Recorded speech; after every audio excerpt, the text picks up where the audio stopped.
If you are JEE 2027 aspirants तो ये video आपके लिए है। प्रिपरेशन में क्या क्या मिसकंसेप्शंस होते हैं, क्या क्या डूज एंड डोंट्स हैं, उन सब को हम डिटेल में डिस्कशन करेंगे इस वीडियो के अंदर। तो इस वीडियो के अंदर बिल्कुल लास्ट तक बने रहें। टीम कंपटीशन भी तैयारी कराता है ऑनलाइन और ऑफलाइन दोनों मोड में। तो whether you are taking admission in competition और not, irrespective of that you should watch this entire video, क्योंकि उसमें बहुत सारे मिसकंसेप्शन मिथ्स के बारे में हम बातें करेंगे। और जो जेई की प्रिपरेशन है that is not an easy task. तो जो जो भी आपकी प्रिपरेशन है उसमें बहुत सारे पैचेस आएंगे, रफ पैचेस भी आएंगे।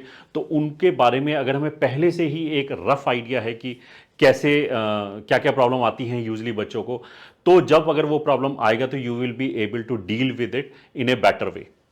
तो लेट्स स्टार्ट। तो this is a must watch video जो भी बच्चा जेई 2027 की प्रिपरेशन कर रहा है। इस वीडियो में जो भी आपका इन्वेस्टेड 1-1.25 घंटा है, इवन पेरेंट्स के लिए भी, क्योंकि उनके लिए भी ये बहुत ज़्यादा इंफॉर्मेटिव वीडियो होने वाला है। तो ये जो 1-1.25 घंटा ये आपके हजारों घंटों की मेहनत को बचा सकता है। इवन ये आपके जिसे बोलते हैं ना कि सिलेक्शन को बचा सकता है, क्योंकि बहुत सारे बच्चे गलत ट्रैक पे चले जाते हैं और प्रिपरेशन आजकल इतना ज़्यादा एग्जॉस्टिव हो गया कि बच्चे के पास टाइम ही नहीं होता है। तो अगर गलत ट्रैक पे जाके कोई बच्चा 1-2 महीने वेस्ट कर दे तो फिर उसको जो रैंक है या तो वो आएगा ही नहीं, या फिर सीवियरली कॉम्प्रोमाइज रैंक आएगा, जितना भी उसका पोटेंशियल है। और रैंक के हिसाब से ही आईआईटी एंड उसकी ब्रांचेस अलॉट होती हैं। तो सबसे पहले हम ये जान लेते हैं इस वीडियो का फ्लो क्या है। तो इस वीडियो में सबसे पहले I will discuss about our online batch that is Pratham 2। इसके पर्टिकुलर्स के बारे में हम बात करेंगे, दैट इज टीम कंपटीशन द्वारा जो ये बैच स्टार्ट किया जा रहा है। उसके बाद I will talk about JEE exam information. अगर किसी पेरेंट को या बच्चे को ये नहीं पता है कि जेई का एग्जाम जो आईआईटी जेई के नाम से मतलब आईआईटी तो बेसिकली इंस्टीट्यूट का नाम है, जेई एग्जामिनेशन का नाम है, तो वो एग्जैक्टली कैसे कंडक्ट होता है उसके बारे में हम ब्रीफ में जानेंगे ताकि हमें एक हेड स्टार्ट मिले। उसके बाद I will talk about important point for thoughts के क्या क्या मिसकंसेप्शन होते हैं, क्या क्या हमें दिमाग में रखना चाहिए। Fourth point I will talk about do's and don'ts of the preparation. This is the point which is going to save tons of hours of your preparation. आप जो जो गलतियां करेंगे, मतलब अच्छे से अच्छा आईक्यू वाला बच्चा भी जो गलतियां यूजली करता है, ये ठीक है, उन सब के बारे में I will discuss over here. Then I will talk about course feature of Pratham batch, जो भी हमारे ये ऑनलाइन बैच है इसमें क्या क्या फीचर्स है। Then I will talk about why competition, कि कॉम्पिटिशन एज क्या है, कैसे ये आपको दूसरे इंस्टीट्यूट के मुकाबले बेहतर तरीके से तैयारी कराता है, कैसे आपकी प्रिपरेशन को कस्टमाइज किया जा सकता है, स्कूल का जो लोड आता है उसके साथ कैसे आप डील कर सकते हो और अपनी प्रिपरेशन को बेस्ट पॉसिबल वे में आगे बढ़ा सकते हैं। And then at last I will talk about online versus offline, क्योंकि आज की डेट में कुछ पेरेंट्स के दिमाग में ये भी आता है कि ऑनलाइन बेटर है या ऑफलाइन बेटर है। ऑफलाइन के लिए प्रॉबेबली अगर आप छोटे शहर से हैं तो आपके यहाँ पे इंस्टीट्यूट अच्छे नहीं होंगे। इंस्टीट्यूट अगर मतलब नामी गिरामी है तो हो सकता है वहाँ फैकल्टी कॉम्प्रोमाइज हो। इन सब के बारे में जो क्या क्या पॉजिटिव और नेगेटिव्स हैं उनके बारे में I will discuss in this point. तो लेट्स स्टार्ट। सबसे पहले हम अपने ऑनलाइन बैच प्रथम की बात करते हैं। तो आईआईटी जेई 2027 एस्पिरेंट्स के लिए वीडियो है। जो बच्चे 10 से 11th में मूव करेंगे, मतलब अब वो 11th स्टार्ट करेंगे, 25-26 में वो 11th में पढ़ेंगे और 26-27 में वो 12th के अंदर पढ़ेंगे, ऐसे बच्चों के लिए ये वीडियो है। तो ऐसे बच्चों की प्रिपरेशन के लिए टीम कंपटीशन लेके आए अपना iconic batch that is Pratham 2। तो प्रथम हम बेसिकली जो 11th वाले बच्चों का कोर्स होता है उसको हम बोलते हैं, ये उस सीरीज का दूसरा कोर्स है। एक कोर्स हमारा ऑलरेडी प्रथम 1 चल रहा है। This is for the student जो 10 to 11th मूविंग स्टूडेंट्स है। तो जो इसका टारगेट ईयर है वो आईआईटी जेई का जो 2027 में एग्जामिनेशन होगा that is the target year. तो जो इस बैच का स्टार्टिंग डेट है that is 20th March 2025। 20th मार्च से ये बैच स्टार्ट होगा। एंड डेट जो है वो 10th दिसंबर तक जो 11th वाला पोर्शन है, मतलब बच्चा तो 11th और 12th दोनों में ही तैयारी करेगा, बट हम बेसिकली 11th में सेपरेट एडमिशन लेते हैं, फिर 12th में सेपरेट एडमिशन लेते हैं 12th वाले बैच के लिए। तो अभी जो हम बात करें वो 11th वाले बैच के लिए बात करें।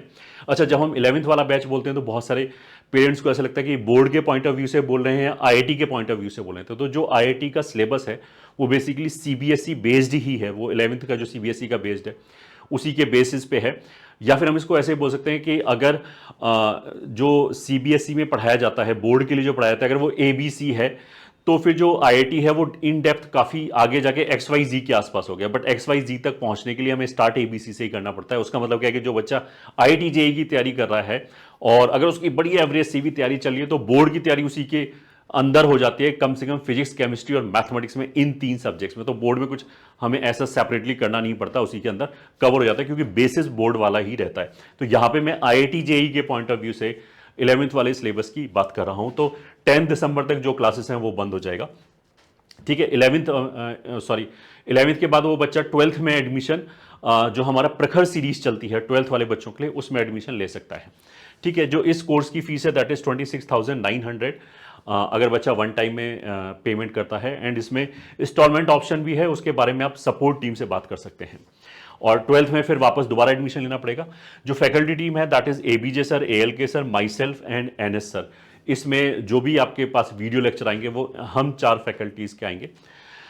जो क्लास की फ्रीक्वेंसी है दैट विल बी 3 क्लासेस पर सब्जेक्ट पर वीक, मतलब एक वीक में ऑन एंड एवरेज 3 क्लासेस आएगा और कभी कभी 4 भी क्लासेस आएगा। वो जो 3 क्लासेस आने का मतलब ये है कि आपको जो प्लानर है वो पूरे साल का पहले ही मिल जाएगा, कब टेस्ट होगा, किस किस दिन क्लासेस होगा, किस दिन छुट्टी होगा, इस तरह की जो चीज़ें वो आपको पहले से ही मिल जाएगी। तो you can plan well in advance, आपको पता होगा किस किस दिन क्लास आने वाला है। जो एक दिन की क्लास का मतलब क्या है कि 1.5 घंटे की आपको 3 क्लासेस आएगा, एक फिजिक्स का, एक केमिस्ट्री का और एक मैथमेटिक्स का। तो 4.5 आवर्स के video lecture you will be getting. And जो बैच का एक्सेस है, अब वो 2 तरह की चीज़ होगी। कुछ बच्चे ऐसा हो सकता है कि केवल 11th हमारे यहाँ पढ़ें और फिर आगे डिसकंटिन्यू कर जाएं। ऐसे बच्चों के लिए बैच का एक्सेस है, क्लासेस तो यहाँ पे दिसंबर में बंद हो गया, बट उनका बैच का एक्सेस 31 मार्च 2026 तक उनके पास रहेगा। बट जो बच्चे हमारे साथ 12th में कंटिन्यू कर रहे हैं, मतलब 12th में वो प्रखर में जो एडमिशन ले रहा है बच्चा, उन बच्चों के लिए इस बैच का एक्सेस बिल्कुल JEE 2027 में, जब तक एडवांस का कोर्स नहीं हो जाता, मतलब आप ये मान सकते हो जून 2027 तक उनके पास ये एक्सेस रहेगा इस बैच का भी, ताकि वो 11th को अगर वापस रेफर करना चाहे तो कर सकते हैं। अगर आपको किसी भी तरह की क्वेरी है इस बैच से रिलेटेड तो आप इस नंबर पे बात कर सकते हैं, tetra021, मतलब 8888000021। यहां पे आप सपोर्ट नंबर पे बात कर सकते हैं। तो इस बैच में इनरोल कराने के लिए आप इस नंबर पे बात कर सकते हैं जो हमारा सपोर्ट नंबर है, tetra021, या फिर इन चारों में से कोई भी नंबर 7410900900, लास्ट में 901, 906, 907 या 908, इनमें से किसी भी नंबर के ऊपर आप बात कर सकते हैं, ठीक है। To register into this course या तो आप हमारी सपोर्ट से बात कर लीजिए, या फिर हमने इस बैच का डिस्क्रिप्शन में लिंक दे रखा है। And you can also go to this website that is online.competition.com। वहाँ पे भी आपको प्रथम 2 के नाम से बैच मिल जाएगा, वहाँ से भी आप खुद रजिस्टर कर सकते हैं।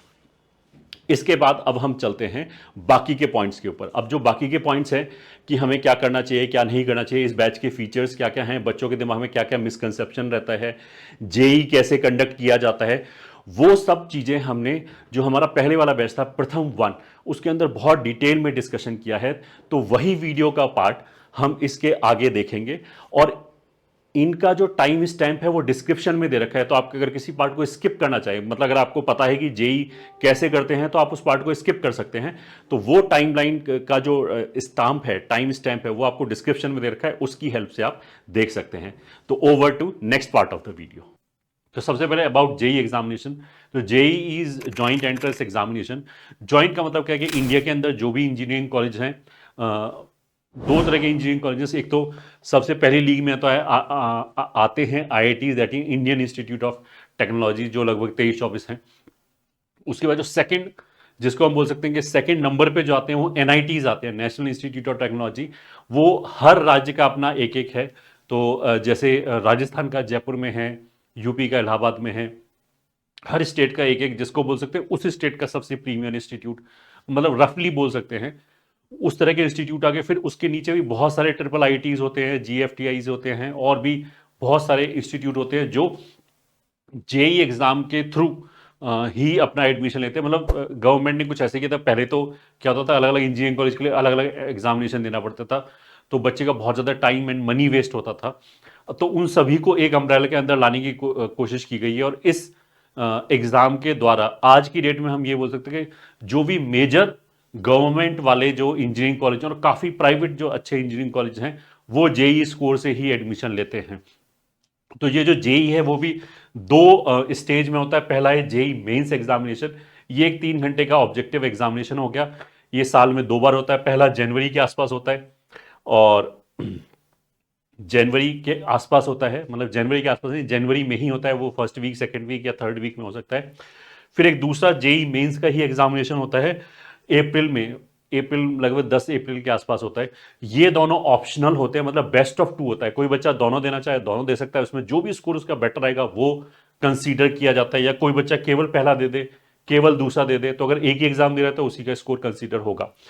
तो इसका जो रिजल्ट आता है उसके थ्रू हम एडमिशन एनआईटीज, ट्रिपल आईटीज और बहुत सारे इंजीनियरिंग कॉलेजेस हैं वहां पे एडमिशन ले सकते हैं। इसके अलावा और कोई एग्जामिनेशन देने की जरूरत नहीं है अगर आप एनआईटी में एडमिशन लेना चाहते हो।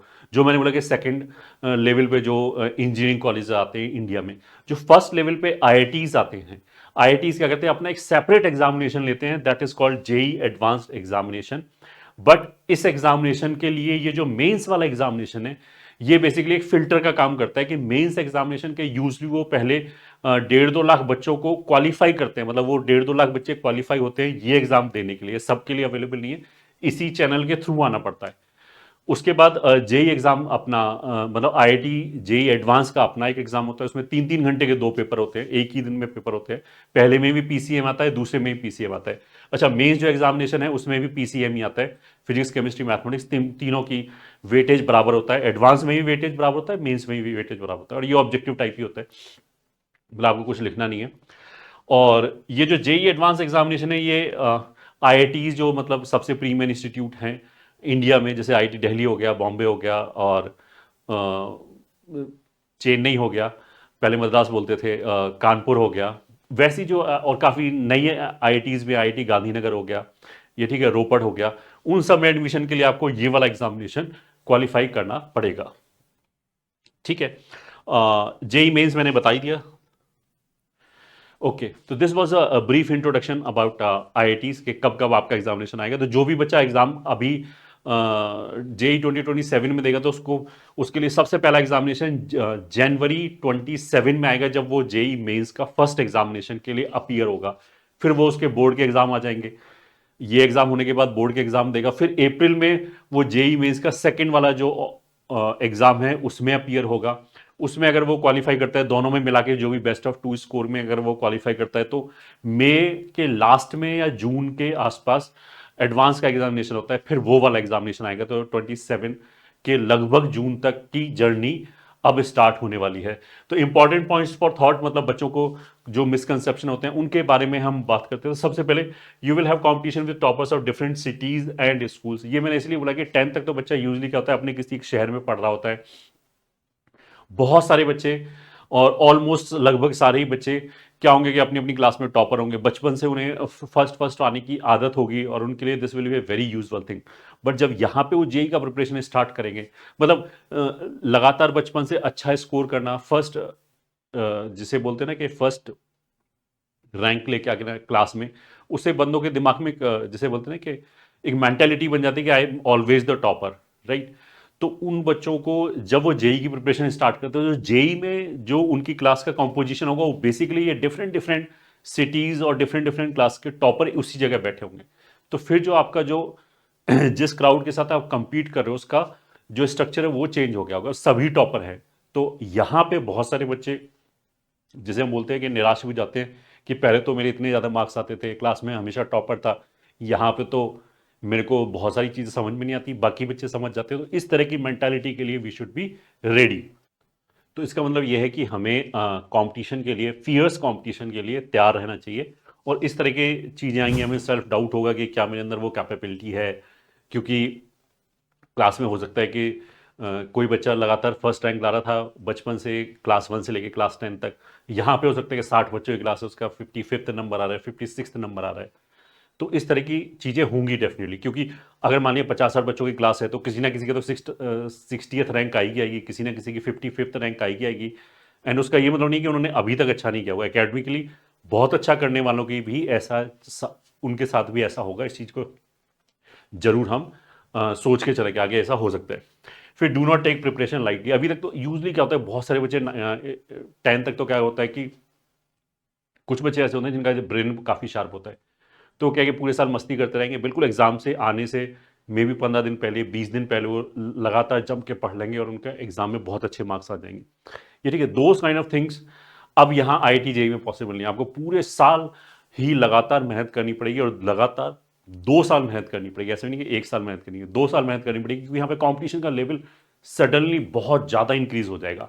और बेसिकली वॉल्यूमनस इतना ज़्यादा स्टडी है कि आपको डेली 8-10 घंटे आपको डिवोट करने ही पड़ेंगे जेईई प्रिपरेशन के तरफ, तभी जाके you will be in competition. क्योंकि यहाँ पे जो सिलेक्शन का रेशियो वो काफ़ी कम है। इसको आप ऐसे समझ सकते हो कि यूजली 10th बोर्ड में 100 में से 100 मार्क्स मैथमेटिक्स में लाने वाले कम से कम 3-4 लाख बच्चे होंगे, जो मैथमेटिक्स के अंदर 100 में से 100 मार्क्स ला रहे हैं। अब मैथमेटिक्स मैंने इसलिए लिया है कि PCM में आने वाले बच्चे यूजली ऐसे ही बोलते हैं कि मेरा मैथ्स अच्छा है तो मैं इधर ले लेता हूँ। अब वो जो 3-4 लाख बच्चे हैं, मतलब 100 में से 100 में से कोई 200 मार्क्स तो ला ही नहीं सकता। वो तो मतलब एक्सट्रीम हो गया परफॉर्मेंस का, कि इससे ज़्यादा तो बेटर हो ही नहीं सकता। बट IIT के अंदर जो मेन IITs हैं उनके अंदर जो नंबर ऑफ सीट्स हैं वो लगभग 15-16 हज़ार हैं। और हमें कोई अगर मान लिया ढंग की ब्रांच ढंग के IIT में चाहिए तो हमारी रैंक 10,000 के अंदर होनी चाहिए। तो अब तुम ये सोच लो कि उस 10,000 रैंक के अंदर लाने आने वाले जो बच्चे हैं, ये ठीक है, उसके वो जो 100 में से 100 मार्क्स लेके आए हैं वो सारे के सारे नहीं आ सकते। उनमें से भी जिसको बोलते हैं कि 2-3% ही बच्चे ही इसके अंदर आ पाएंगे, अगर एग्जैक्टली वो भी आ जाए।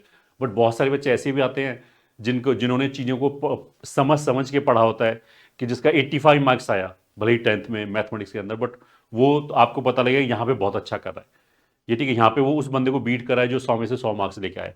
क्योंकि हो सकता है कि जो 100 में से बोर्ड में मार्क्स लाना इज ए डिफरेंट टेक्निक जिसको हम बोलते हैं, यहाँ पे तो अंडरस्टैंडिंग पे फोकस होता है। आपको चीजें समझ में आनी चाहिए तभी आप क्वेश्चन कर पाओगे, क्योंकि in all the probability you will gate a new question जो आपने पहले से नहीं देख रखा था। बोर्ड में तो काफी कुछ ऐसा होता है, पिछले 5-10 साल के क्वेश्चन पेपर कर लो तो उससे हमें बहुत अच्छा आइडिया लग जाता है कि कैसा पेपर आने वाला है। यहाँ पे तो टोटली क्वेश्चन नए फ्रेम होते हैं, तो अंडरस्टैंडिंग पे फुल जोर होता है। तो जिसने अभी तक समझ समझ के पढ़ा है, भले उसके मार्क्स कम आते हो, जिसको रटना भले ही कम पसंद हो, बट जिसने भी समझ के पढ़ा है उसको यहाँ बहुत ज्यादा फायदा होने वाला है। तो फियर्स कंपटीशन होगा, मैं इसलिए बार बार इस चीज को बता, मतलब मैं डरा नहीं रहा हूँ, बट ऑफकोर्स जो ट्रू है वो जो ट्रुथ है वो मैं बता रहा हूँ।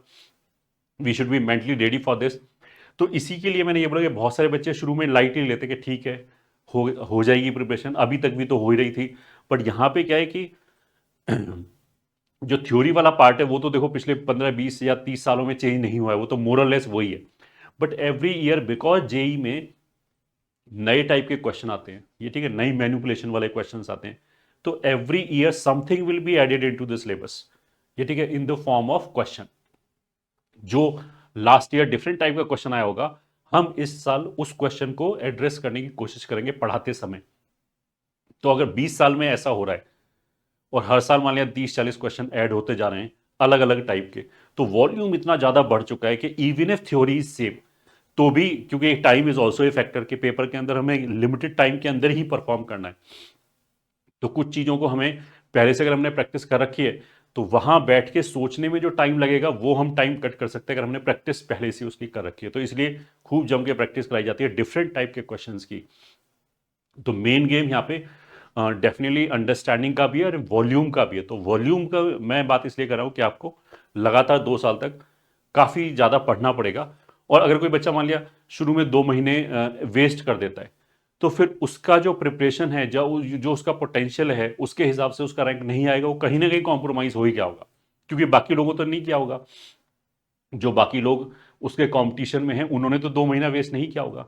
बट ऐसा ही होगा कि शुरू करने वाले या जिसको हम बोलते हैं कि टॉप 10,000 में रैंक लाने वाले, जो हम बोलेंगे ये पोटेंशियल कैंडिडेट है, तो वो पोटेंशियल कैंडिडेट में भी 2 लाख हैं, वो भी मे भी 3 लाख बच्चे हैं जो उनके अंदर वो पोटेंशियल है कि वहां तक जाने का। बट ड्यूरिंग दिस 2 ईयर्स क्या होगा, कुछ कुछ बच्चे उसमें से हटते चले जाएंगे, प्रिपरेशन में से खत्म होते चले जाएंगे।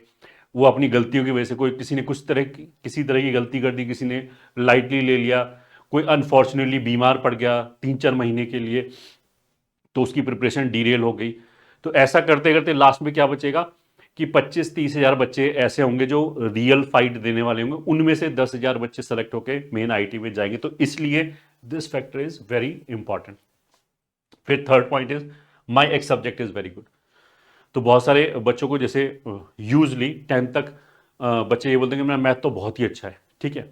अब ऐसा हो सकता है कि यहाँ पे आके आपको 11th में आपको पता लगे कि मैथ में मेरे 100 में से 20 मार्क्स आ रहे हैं, 18 मार्क्स आ रहे हैं, तो दैट इज फाइन। सब्जेक्ट अच्छा होने का मतलब क्या है कि अगर मैं केवल उसको मार्क्स के साथ कंपेयर करने की कोशिश करूं तो that is not the right way, because जैसे मैंने बोला कि बोर्ड के जो मार्क्स है they are not the true reflection of understanding. हमें कितना सब्जेक्ट समझ में आता है वो हमें 11th में आके पता लगेगा। ये ठीक है। अब ये मेरा बोलने का ये भी पर्पज है कि इट इज फाइन कि अगर कोई बच्चा इस ये सोच के रहा है कि मेरी तो फिजिक्स बहुत अच्छी है, अब मालूम पड़ा उसने जब जेई का प्रिपरेशन स्टार्ट किया तो फिजिक्स में उसे सबसे ज्यादा दिक्कत हो रही है। तो this is a normal thing, we should not bothered about it. अगर आप सिस्टमैटिकली मेहनत करोगे, लगातार मेहनत करोगे, तो वो सब्जेक्ट धीरे धीरे ऊपर आ जाएगा। बट ऐसा नहीं होना चाहिए कि मेरे को ऐसा लगे साइकोलॉजिकली कि मेरे को यही सब्जेक्ट तो सबसे अच्छा लगता था, इसी में मेरे मार्क्स नहीं आ रहे तो बाकियों में क्या होगा, ऐसे डिप्रेशन में हम बैठ जाएं, मेहनत करना छोड़ दें। अगर आप मेहनत करना छोड़ दोगे तो उसी दिन आपका रिजल्ट डिसाइड हो गया कि गया। बट अगर आप लगातार मेहनत करते रहोगे तो definitely there is a hope कि आगे चल के इंप्रूवमेंट होगा, एंड डेफिनेटली होगा। कोई बच्चा कंसिस्टेंट है, जो मैंने भी बोला था कि 3-4 लाख बच्चों के अंदर पोटेंशियल है, बट प्रिपरेशन करते करते जब लास्ट के मतलब 2 साल बाद जब एग्जाम के आसपास आएंगे तो हार्डली 25-30 हज़ार बच्चे फ्रेम में बचेगा जो रियल कॉम्पीट कर रहा होगा। उसका रीजन ये भी होता है कि बहुत सारे बच्चे बीच में हार मान लेते हैं, even if they have the potential, but उनके अंदर वो कंसिस्टेंसी नहीं है, उनके अंदर वो परसीवियरेंस नहीं है कि लगातार इतने दिनों तक मेहनत किए जाए, खींचे जाए। क्योंकि बहुत सारे बच्चे क्या करेंगे, उन्होंने थोड़े दिन मेहनत किया, रिजल्ट नहीं आया, उन्होंने छोड़ दिया। तो इन्हीं सब चीजों को जब आप इन सब चीजों पे वर्क करोगे, लगातार फेलियर होता जा रहा है, फिर भी आप लगातार मेहनत करते जा रहे हो, ये सब चीजें प्रिपरेशन के दौरान होगा, हर बच्चे के साथ होगा किसी ना किसी लेवल पे। ये ठीक है, exceptions are there definitely, but most of the 99.99% बच्चों के साथ ऐसा होगा कि वो लगातार मेहनत करे फिर भी मार्क्स नहीं आ रहे। अब उसमें जिसने छोड़ दिया उसका रिजल्ट वहीं खत्म हो गया, बट जो लगातार मेहनत करता रहा, वो ऐसा भी हो सकता है बच्चा 1.5-1.5 साल तक मेहनत करता है फिर भी रिजल्ट नहीं आता, और लास्ट के 1-2 महीने में सडनली उसके मार्क्स बहुत अच्छे आना चालू हो जाता है, क्योंकि जो उसने पीछे से मेहनत की होती है उसी के बेस पे ही कैन बिल्ड हिज प्रिपरेशन। तो these kind of things are very usual, हर साल होता है, इस चीज का जरूर ध्यान रखें। फोकस ऑन अंडरस्टैंडिंग, जैसा मैंने बोला कि अभी तक क्या था कि रट के काम चल जाता था, चीज़ों को विदाउट समझे हुए हमारे मार्क्स आ सकते थे। अभी ऐसा नहीं होगा, अभी तो हमें समझना बहुत ज़्यादा जरूरी है, क्योंकि सीधे सीधे क्वेश्चंस नहीं आएंगे। ये ठीक है, जो क्वेश्चन पूछे जाएंगे उसमें डेफिनेटली ट्विस्ट होगा। इसीलिए आईआईटी जेई, आईआईटी जेई है, क्योंकि वो आपकी अंडरस्टैंडिंग चेक करता है। वो क्वेश्चन ही ऐसा फ्रेम करेगा कि उसको समझ में आ जाएगा कि आपको समझ में आता है या नहीं आता है, आपने रट रखा है समझ रखा है, दोनों फिल्टर आउट हो जाएगा डेफिनेटली। एम आई लेट, इसका मतलब ये है कि आजकल कुछ कुछ जगह जैसे अवेयरनेस जहाँ पे ज़्यादा है वहाँ बच्चे 7th 8th 9th 10th से प्रिपरेशन पहले से स्टार्ट कर देते हैं। तो देखो, अगर किसी ने सीरियसली प्रिपरेशन मानिए पहले से स्टार्ट किया तो definitely he has an edge over other people. अब ये उस पर डिपेंड करता है कि वो उस एज को भुना पाता है या नहीं भुना पाता है। बट अगर यूजुअल जो प्रिपरेशन है वो मतलब हम बोलते हैं 11 से ही स्टार्ट करते हैं, तो अगर कोई बच्चा 11 से सिंसियरली डिसिप्लिन वे में पूरे 2 साल मेहनत कर रहा है तो इट इज़ सफिशिएंट। मतलब उससे ज़्यादा हमें टाइम का ऐसा नहीं कि उसमें हो ही नहीं सकता। उसके अंदर भी बच्चा अगर मेहनत कर रहा है, और जैसे मैंने 2 कीवर्ड बोला है कि डिसिप्लिन होना चाहिए, कंसिस्टेंट होना चाहिए। ऐसा नहीं कि हमने 15 दिन मेहनत की फिर छोड़ दिया, यहाँ पे छोड़ दिया तो गया। तो 2 साल आर सफिशियंट। मतलब ऐसा नहीं कि हम ये सोचे कि जो पहले से स्टार्ट किया है, जिसने 9-10 से स्टार्ट किया है वही अच्छी रैंक लाएगा, ऐसा नहीं है। बट डेफिनेटली जिसने 9-10 से स्टार्ट किया है और उसने उसके पास टाइम ज़्यादा था, तो अगर वो पूरा कंसिस्टेंट रहता है 12 तक तो ही हैज़ एन एज, इसमें कोई डाउट नहीं कि he has an edge. But आप उससे ज़्यादा मेहनत करके, ज़्यादा नंबर ऑफ आवर्स मेहनत करके उसके बराबर आ सकते हैं। तो लेट वाली चीज़ नहीं है। मतलब अभी 11 से स्टार्ट करके भी आप कोई भी रैंक एस्पायर कर सकते हो, बस उसके हिसाब से आपको पढ़ना पड़ेगा। मतलब डेली 10-12 घंटे स्टडीज में देने पड़ेंगे, बाकी जो सोशल लाइफ है वो सब किल हो जाएगी 2 साल के लिए। This is for sure shot.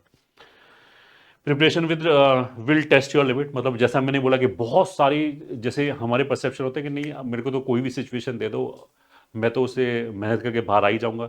ये जो आईआईटी जेईई की प्रिपरेशन है, this is going to test your limits, because आपका जो कंपटीशन है वो एक नॉर्मल एवरेज क्लास के साथ नहीं, आपका जो कंपटीशन होगा सब टॉपर के साथ होगा। वो उन्हीं बच्चों के साथ होगा जिनका डिटर्मिनेशन लेवल इस लेवल का हाई है कि वो लगातार 15-15 घंटे भी पढ़ लेते हैं, और एक एक महीने तक पढ़ लेते हैं। बहुत सारे बच्चे ऐसे हैं कि जो 15-15 16-16 घंटे पढ़ लेते हैं और लगातार पढ़ लेते हैं। तो उनके साथ डेफिनेटली जब आप कॉम्पीट करोगे तो आपको भी अपने लेवल को रेज करना पड़ेगा, केवल 4-6 घंटे पढ़ के काम नहीं होगा। और ऐसा नहीं कि वो पढ़ रहे हैं तो आराम से पढ़ रहे हैं, वो पढ़ भी रहे हैं, इंटेंसिटी के साथ पढ़ रहे हैं, उनका ब्रेन काफ़ी शार्प काम कर रहा है, तो उस लेवल पे आपको जाके compete करना पड़ेगा।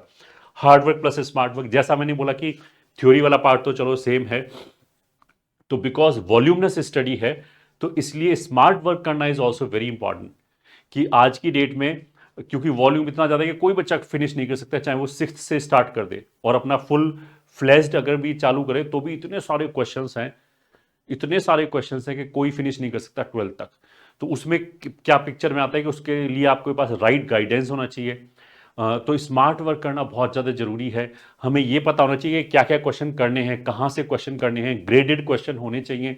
और वो सब जो चीज़ें हैं वो आपको अगर कोई जैसे टीचर्स अगर आपको बता रहे हैं जिन्होंने ओवर द ईयर्स देखा है कि पेपर कैसे इवॉल्व हो रहा है, और मतलब ज़्यादा क्वेश्चन करेंगे तो डेफिनेटली ज़्यादा एक्सपोजर होगा और हमारा मार्क्स बेटर आएगा, इसमें तो कोई शक नहीं है। बट जैसा मैंने क्वेश्चन नंबर तो इन्फानेट है, तो कितने ज़्यादा, और क्वेश्चन 1 और क्वेश्चन 2 है, मेरे पास ऑप्शन में एक ही क्वेश्चन कर सकता हूँ टाइम अवेलेबिलिटी के हिसाब से। तो इट इज़ ऑल्सो इंपॉर्टेंट कि 1 करना चाहिए या 2 करना चाहिए। इसका आंसर सब बच्चों के लिए सेम नहीं है। मतलब हो सकता है कि एक कैटेगरी ऑफ बच्चों को हम बोलेंगे तू 1 कर, तेरे को ज़्यादा फायदा होगा, दूसरी कैटेगरी ऑफ बच्चे को हम बोलेंगे तू क्वेश्चन नंबर 2 कर, तेरे को उससे ज़्यादा फायदा होगा, डिपेंडिंग अपॉन तेरी रिसेप्टिविटी कैसी है, उनका प्रिपरेशन लेवल क्या है। तो एक बेंचमार्किंग नहीं है, हर बच्चे की जो प्रिपरेशन लेवल है। अब प्रिपरेशन लेवल का मतलब क्या है उसको मैं समझा देता हूँ, क्योंकि काफ़ी बच्चे जैसे नहीं समझ में आया होगा। जो जेई में रैंक 1 लेके आता है और जो जेई में 10,000 रैंक पे होता है, आप ये मान सकते हो उनके जो मार्क्स है उसमें 50% से भी ज़्यादा का डिफरेंस होता है। मतलब जो जेई रैंक 1 आया होगा, टॉप 10 वाले, मान लो रैंक 1 छोड़ो, टॉप 10 वाले बंदों का अगर एवरेज मार्क्स एक्स आया होगा, तो जो 10,000 जिसकी रैंक होगी उसका मार्क्स x/2 होगा, उससे भी कम होगा। ये is a very important factor. अगर हम इसको सोचे ना कि इसका फर्क क्या पड़ता है, इस बात का मतलब ये है कि जो बच्चा 8-10 हजार पे फाइट कर रहा है, he can not compare himself with the topper, क्योंकि वो जिस रेंज में फाइट कर रहा है वो सोच रहा होगा मैं 130 से 140 मार्क्स कैसे ले जाऊं, टॉपर सोच रहा होगा कि मैं 320 से 330 मार्क्स कैसे ले जाऊं। दोनों की मेंटालिटी में हेल एंड हेवन का डिफरेंस है, तो दोनों जो क्वेश्चन सेट को जो प्रैक्टिस करेंगे वो बिल्कुल अलग अलग होगा। अब इसी को हम पूरा डिस्ट्रीब्यूट कर सकते हैं कि 500 रैंक वाला, 5000 रैंक वाला, 3000 रैंक वाला, 7000 रैंक वाला, या कोई बच्चा 20,000 रैंक पे बैठा है उसको 10,000 रैंक के आसपास आ रहा है। तो इन सब के जो गिवन टास्क होगा वो बिल्कुल अलग अलग टाइप का होगा, एक बेंचमार्क नहीं हो सकता। तो स्मार्ट वर्क का मतलब ये था कि it is very important to know कि मैं जो काम करूं वो उससे मेरे को फायदा हो। ऐसा ना हो कि मैं कुछ ऐसा काम कर रहा हूं कि मैंने 10 घंटे काम किया बट उसमें मेरा जो मेरे को इनपुट मिला उस वर्क से वो 1 ही घंटे का मिला, मेरे 9 घंटे ऐसे वेस्ट हो गए। तो that is also very important. Then get use to low marks and ranking, ये मैंने पहले ही बोला कि प्रिपरेशन में जैसे जो बच्चे थ्रू आउट टॉपर होंगे उनको बहुत ज़्यादा सेटबैक लगेगा। ये ठीक है, शुरू शुरू में तो बहुत ज़्यादा लगता है उनको, but they have to deal with it. तो अगर आप लगातार मेहनत करोगे और जिसे बोलते हैं कि हिम्मत नहीं हारेंगे, तो डेफिनेटली आगे चल के इंप्रूवमेंट हो जाएगा। और जो मैंने बोला कि मेन फैक्टर जो होता है कि पहले 2-3 लाख बच्चे पोटेंशियल वाले थे, वो घट घट के 25-30 हज़ार बच्चे बचते हैं जो फाइट में, रियल फाइट में बचते हैं। उनका मेन जो डिफरेंस होता है उनके अंदर वो कंसिस्टेंसी का ही होता है, परसीवरेंस का ही होता है कि आप लगातार कितनी मेहनत कर सकते हो, और आपके अगेंस्ट हो तो भी।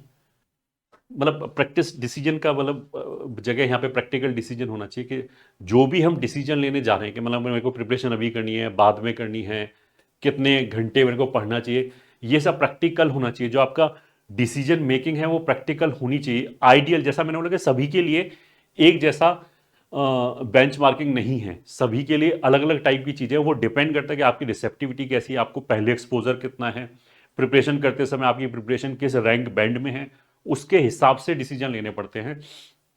ना कि मैं किसी दूसरे बच्चे को देख के मैं कुछ करना चालू कर दूं, हो सकता है वो जो काम कर रहा हो वो उसके लिए फ्रूटफुल हो, मेरे लिए फ्रूटफुल ना हो।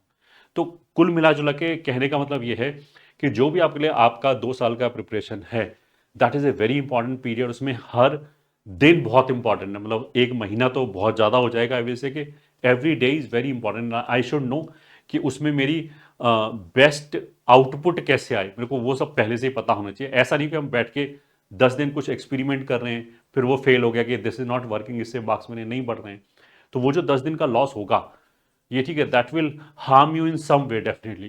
क्योंकि आईआईटी में क्या होता है कि आईआईटीज के अंदर भी, आईआईटी जैसे मैंने बोला कि प्रीमियम इंस्टीट्यूट है, बट उसके अंदर भी जो 20-25 इंस्टीट्यूट है उनमें भी एक रैंकिंग है, ये नंबर 1 पे, ये नंबर 2 पे, ये नंबर 3 पे। फिर एक आईआईटी के अंदर मान लिया 10 ब्रांचेज हैं, तो उन ब्रांचेज में भी रैंकिंग है, ये ब्रांच 1 है, ये ब्रांच 2 है, ये ब्रांच 3 है, ये लास्ट ब्रांच हो गया। तो जो आपकी रैंक आएगी उस रैंक के हिसाब से आपको आईआईटी और ब्रांच अलॉट होगा, मतलब उसके कॉम्बिनेशन अलॉट होगा। तो इट इज़ वेरी इंपॉर्टेंट कि अगर मान लिया किसी बच्चे का पोटेंशियल 2000 रैंक लाने का था और वो कुछ कुछ गलती करके मान लिया 6000 रैंक ले आए, तो किसी लेमैन को बताएंगे तो दोनों को लगेगा कि दोनों ही सेलेक्ट हो गए, बट उसको अपने अंदर से पता होगा कि मेरा 2000 रैंक लाने का पोटेंशियल था, तो मेरे को इस आईआईटी में ये वाली ब्रांच मिल सकती थी। और ब्रांच मिलने का मतलब क्या है कि आपका जो प्रोफेशनल कैरियर है 25-30 साल का, वो उसी पे डिपेंड करता है कि आप किस फील्ड में जाते हो। फील्ड मतलब ब्रांच, कि इलेक्ट्रिकल है, इलेक्ट्रॉनिक्स है, कंप्यूटर है, सिविल है, क्या है। तो इट इज़ वेरी इंपॉर्टेंट कि ये जो 2 साल है, ये इसमें केवल ये नहीं कि आईआईटी 1-2 ऊपर नीचे होगी तो क्या फर्क पड़ता है, या फिर ब्रांच 1-2 ऊपर नीचे होगी तो क्या फर्क पड़ता है, बहुत ज़्यादा फर्क पड़ता है। ये ठीक है, मेडिकल में यूजली ऐसा नहीं होता है, क्योंकि मेडिकल में आप एमबीबीएस कर लो, अगर आपके पास नॉलेज है तो है ही, सेम जैसी चीज ही है, और इंटरनेट के जमाने में आप सब कुछ सीख सकते हो। बट यहाँ पे तो ब्रांच ऑल्सो मैटर्स, उसी के ऊपर आपका कैरियर डिपेंड करता है। तो इट इज़ वेरी इंपॉर्टेंट कि हमें अपने स्ट्रेंथ और वीकनेसेस दोनों ही पता होने चाहिए, और हमारा जो डिसीजन है वो इमोशनल नहीं होना चाहिए, प्रैक्टिकल होना चाहिए, ताकि मेरे को बेस्ट फायदा मिले। नेक्स्ट जाती है dos and don'ts of the preparation, मतलब बच्चे यूजली क्या क्या गलती करते हैं, जो मैंने अपने पास 20-25 सालों में देख रखा है बच्चों को गलती करते हैं, और क्या क्या पिटफॉल्स हैं, उनके बारे में I will try to discuss. अच्छा, अभी ये वाले पॉइंट बोलने का रीज़न क्या है, बहुत सारे बच्चे क्या है कि उनको ये समझ में नहीं आ रहा होगा अभी, क्योंकि वो प्रिपरेशन स्टार्ट करने वाले हैं, या उनको ये यकीन नहीं होगा कि ऐसी भी गलती करते हैं। बट जब आप प्रिपरेशन करोगे तो हो सकता है कि बहुत सारे पॉइंट जो मैं अभी बता रहा हूँ, जो आपको अभी यूजलेस लग रहा होगा, या आप बोलोगे मेरे साथ तो ऐसा हो ही नहीं सकता, वो आपको 2-3 महीने बाद समझ में आए, जब आपकी प्रिपरेशन स्टार्ट हो जाएगी। तो उस टाइम पे अगर आपको ये वैलिडेशन मिलता है कि अच्छा ये गलती और भी लोग करते हैं, तो maybe you will be in a better position to deal with that problem. क्योंकि प्रॉब्लम तो डेफिनेटली आएंगी आएंगी, बिल्कुल स्मूथ प्रिपरेशन तो हार्डली किसी की होती है, सबको किसी ना किसी जगह पे सेल्फ डाउट होता है, और भी कई तरह की दिक्कत आती है। तो भले आपको ये चीज़ें अभी सेंस ना करें, बट डेफिनेटली आपकी जो 2 साल की प्रिपरेशन होगी उसमें किसी ना किसी स्टेज पे यू विल कन करके अच्छा ये बात वहाँ बोली गई थी, और उसका आपको डेफिनेटली फायदा होगा, you will be better equipped to deal with. सबसे पहला be practical rather than perfection. बहुत सारे बच्चों में दिक्कत ये होती है कि वो चाहते हैं कि मान लें मैंने कोई पहला टॉपिक पढ़ा, बिल्कुल परफेक्ट हो जाऊँ, ये ठीक है, 10th तक तो हो सकता है कि ऐसा चीज़ चल जाता होगा, अभी ऐसा नहीं चलेगा। अभी इट इज़ वेरी इंपॉर्टेंट, जैसे मैंने बोला इतना ज़्यादा वॉल्यूम है कि आपको लगातार बढ़ते रहना पड़ेगा। किसी चैप्टर में मान लिया आपको 80% समझ में आया, तो आई एम नॉट सेइंग कि वो 20% छोड़ दो, उसमें एक जरूर हमने फाइट मारी, ये ठीक है, उसको समझने की कोशिश किया, बट वहां पे अटके मत रहो। मतलब ऐसा नहीं होना चाहिए कि मैं उसके अटकने की वजह से मेरा क्लास का सिलेबस आगे चला जाए, मैं पीछे रह जाऊं। क्योंकि एक बार ये दिक्कत चालू हो गई तो आप इसी स्पाइरल में घूमते रहोगे, कि जो आपका बैकलॉग हो गया आप उसको कंप्लीट करने की कोशिश करोगे, तब तक जो करंट का चीज़ है वो बैकलॉग बन गया होगा, और करंट क्लास में जाने की कोशिश करोगे तो वो पुराने वाले क्लासेस में जो पढ़ाया गया उस पर डिपेंडेंट होगा, तो वो चीज़ें समझ में नहीं आएंगी, तो बहुत ज़्यादा हौच पौच हो जाएगा। इसलिए इट इज़ वेरी इंपॉर्टेंट कि हमें लगातार मूव ऑन करना आना चाहिए। मतलब हर चीज़ में जो चीज़ नहीं समझ में आ रही, क्योंकि एक चैप्टर के अंदर ईजी चीज़ भी होती है, मॉडरेट चीज़ भी होती है, टफ चीज़ें भी होती हैं, जो समझने के लिए हमें रियली में दिमाग खर्च करना पड़ता है, टाइम लगाना पड़ता है।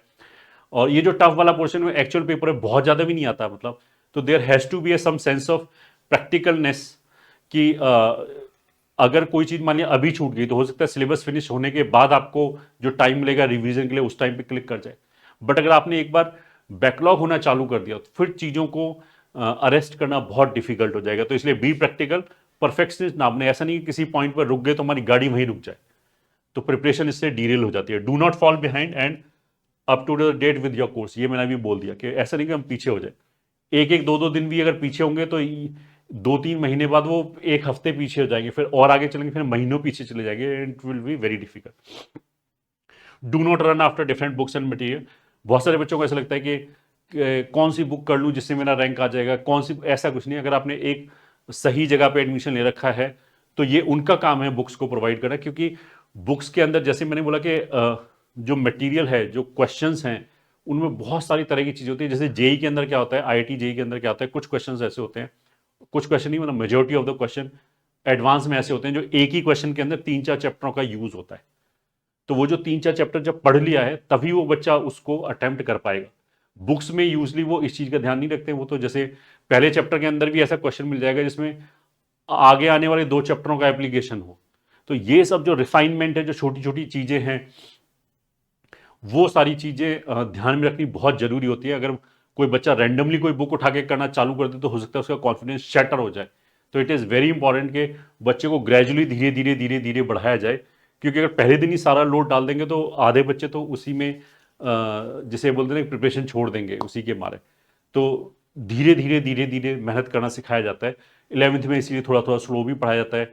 तो शुरू के चैप्टर में वही क्वेश्चन होने चाहिए जिनका आगे वाले चैप्टर से कोई करेक्शन ना हो। बुक्स में तो हर तरह की मिक्स्ड क्वेश्चन, मतलब डम्प्ड चीजें रहती है।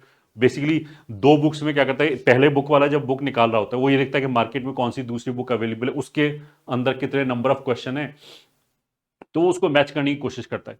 आज की डेट में प्रॉब्लम प्लेंटी की भी है कि अगर किसी बच्चे ने बुक लिया, अब पहले चैप्टर में उसको मान लिया 500 क्वेश्चन मिले और वो 500 क्वेश्चन करने बैठ जाए, तो उसका तो मान लिया जो जिस भी इंस्टीट्यूट में वो पढ़ रहा होगा वहां पे 5-6 चैप्टर आगे निकल जाएगा, तो वो तो पहले चैप्टर पे अटका रहेगा। तो इसलिए it is very important, it takes hell lot of planning कि किस टाइम पे कितने क्वेश्चन करवाए जाएं बच्चे का, ताकि प्रिपरेशन सही रहे, उसकी अंडरस्टैंडिंग अच्छी रहे और एक पेस पे सिलेबस भी चलता रहे।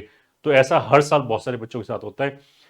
काफ़ी बच्चों के साथ ऐसा भी होता है कि 8-9 महीने तक उनकी प्रिपरेशन अच्छी चल रही होती है, फिर बाई चांस उन्हें कोई ज्ञान दे देता है ऑनलाइन या कहीं पे भी कि तूने ये बुक नहीं करी तो तेरा तो रैंक अच्छा है कि नहीं, वो उसने बुक करना चालू किया और उसकी प्रिपरेशन डीरेल हो गई, सारा कॉन्फिडेंस ब्रेक हो गया, प्रिपरेशन बर्बाद हो गया, ऐसा भी होता है। तो इन चीज़ों का बहुत ध्यान रखें। Do not gate depress by competing your self with other. जैसा मैंने बोला कि कुछ लोगों को पहले से एक्सपोजर होता है and definitely we should understand some of the students are god gifted also, जिनकी रिसेप्टिविटी बहुत अच्छी है। तो ऐसे के साथ कंपेयर करके, मतलब कुछ बच्चे दूसरे बच्चों को देख के ये सोचते हैं यार इतना फास्ट तो मैं कभी नहीं सोच सकता, जब तक मेरे को क्वेश्चन समझ में नहीं आते तब तक वो सोल्यूशन बताने लगता है। ऐसा होगा बहुत सारे बच्चों के साथ। तो be practical in that sense also, ये ठीक है। दूसरों के साथ अगर कंपेयर करोगे मतलब जो कंपैरिजन होना चाहिए that should be for motivating yourself, demotivate करने के लिए नहीं होना चाहिए। अगर मान लिया रियली में आपका सामना किसी ऐसे बच्चे से हो रहा है जो लग रहा है आपको कि ये तो मेरी पहुंच में कभी नहीं आएगा, तो बहुत ही तेज सोच लेता है, या जैसे मैंने अभी बोला कि जो टॉप 10 में बच्चा नंबर ऑफ मार्क्स लेके आता है और जो 10,000 रैंक पे मार्क्स लेके आता है वो लगभग आधे मार्क्स होते हैं, ठीक है। और 10वीं तक तो हमें यह है कि अगर किसी के 100 में से 100 मार्क्स आ रहे हैं, किसी के 90 मार्क्स आ रहे हैं, तो हमको तो 90 मार्क्स वाले ये ऐसे मतलब हीन दृष्टि से देखते हैं उसको, तो इसको तो कुछ नहीं आता, मेरे को इतना ज़्यादा। यहाँ पे तो इतना ज़्यादा बड़ा गैप आ गया कि आधे मार्क्स हो गए, ठीक है। तो इस तरह की चीज़ों को हम, मतलब अगर किसी को देख के मैं मोटिवेट हूँ और मैं 10 घंटे की बजाय 12 घंटे पढ़ना चालू कर दें उसको मैच करने के लिए, that is a good thing, that is A positive comparison. But negative comparison ऐसे नहीं होना चाहिए कि मेरे को लगे कि उसके बराबर तो कुछ पहुंच नहीं सकते हम कभी, तो फायदा क्या है, और हम प्रिपरेशन छोड़ दें। 1 से लेके 10,000 सीट्स हैं, मान लीजिए अगर कोई बच्चा आपको लगता है बहुत ज़्यादा फास्ट है, ठीक है, वो 1 सीट ले गया और बची जो 9,999 सीट तो है ही ना, या फिर 10 बच्चे मेरे को मिल गए तो चलो उन्होंने 10 सीट ले ली, फिर मैं सोचूंगा पूरे इंडिया में ऐसे 100 बच्चे और होंगे तो चलो 500 सीट चलेगी, और भी सीट जो बची हैं उन पे तो हम फाइट कर सकते हैं ना।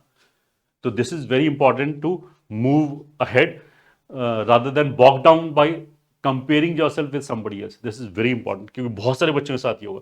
Don't try to excel in one subject at the cost of other.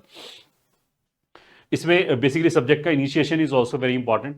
Otherwise अगर किसी के पास IQ है, एक सब्जेक्ट में काम कर रहा है, दूसरे सब्जेक्ट में करना चाहिए, बट बहुत सारे बच्चों के मेंटल ब्लॉकेज बन जाता है कि उनका एक सब्जेक्ट अच्छा होता चला जाता है, दूसरा सब्जेक्ट खराब होता चला जाता है। अब जिसमें सब्जेक्ट को जो कम समझ में आ रहा है उसमें बच्चा और कम टाइम देता है, वो और ज़्यादा नीचे चला जाता है।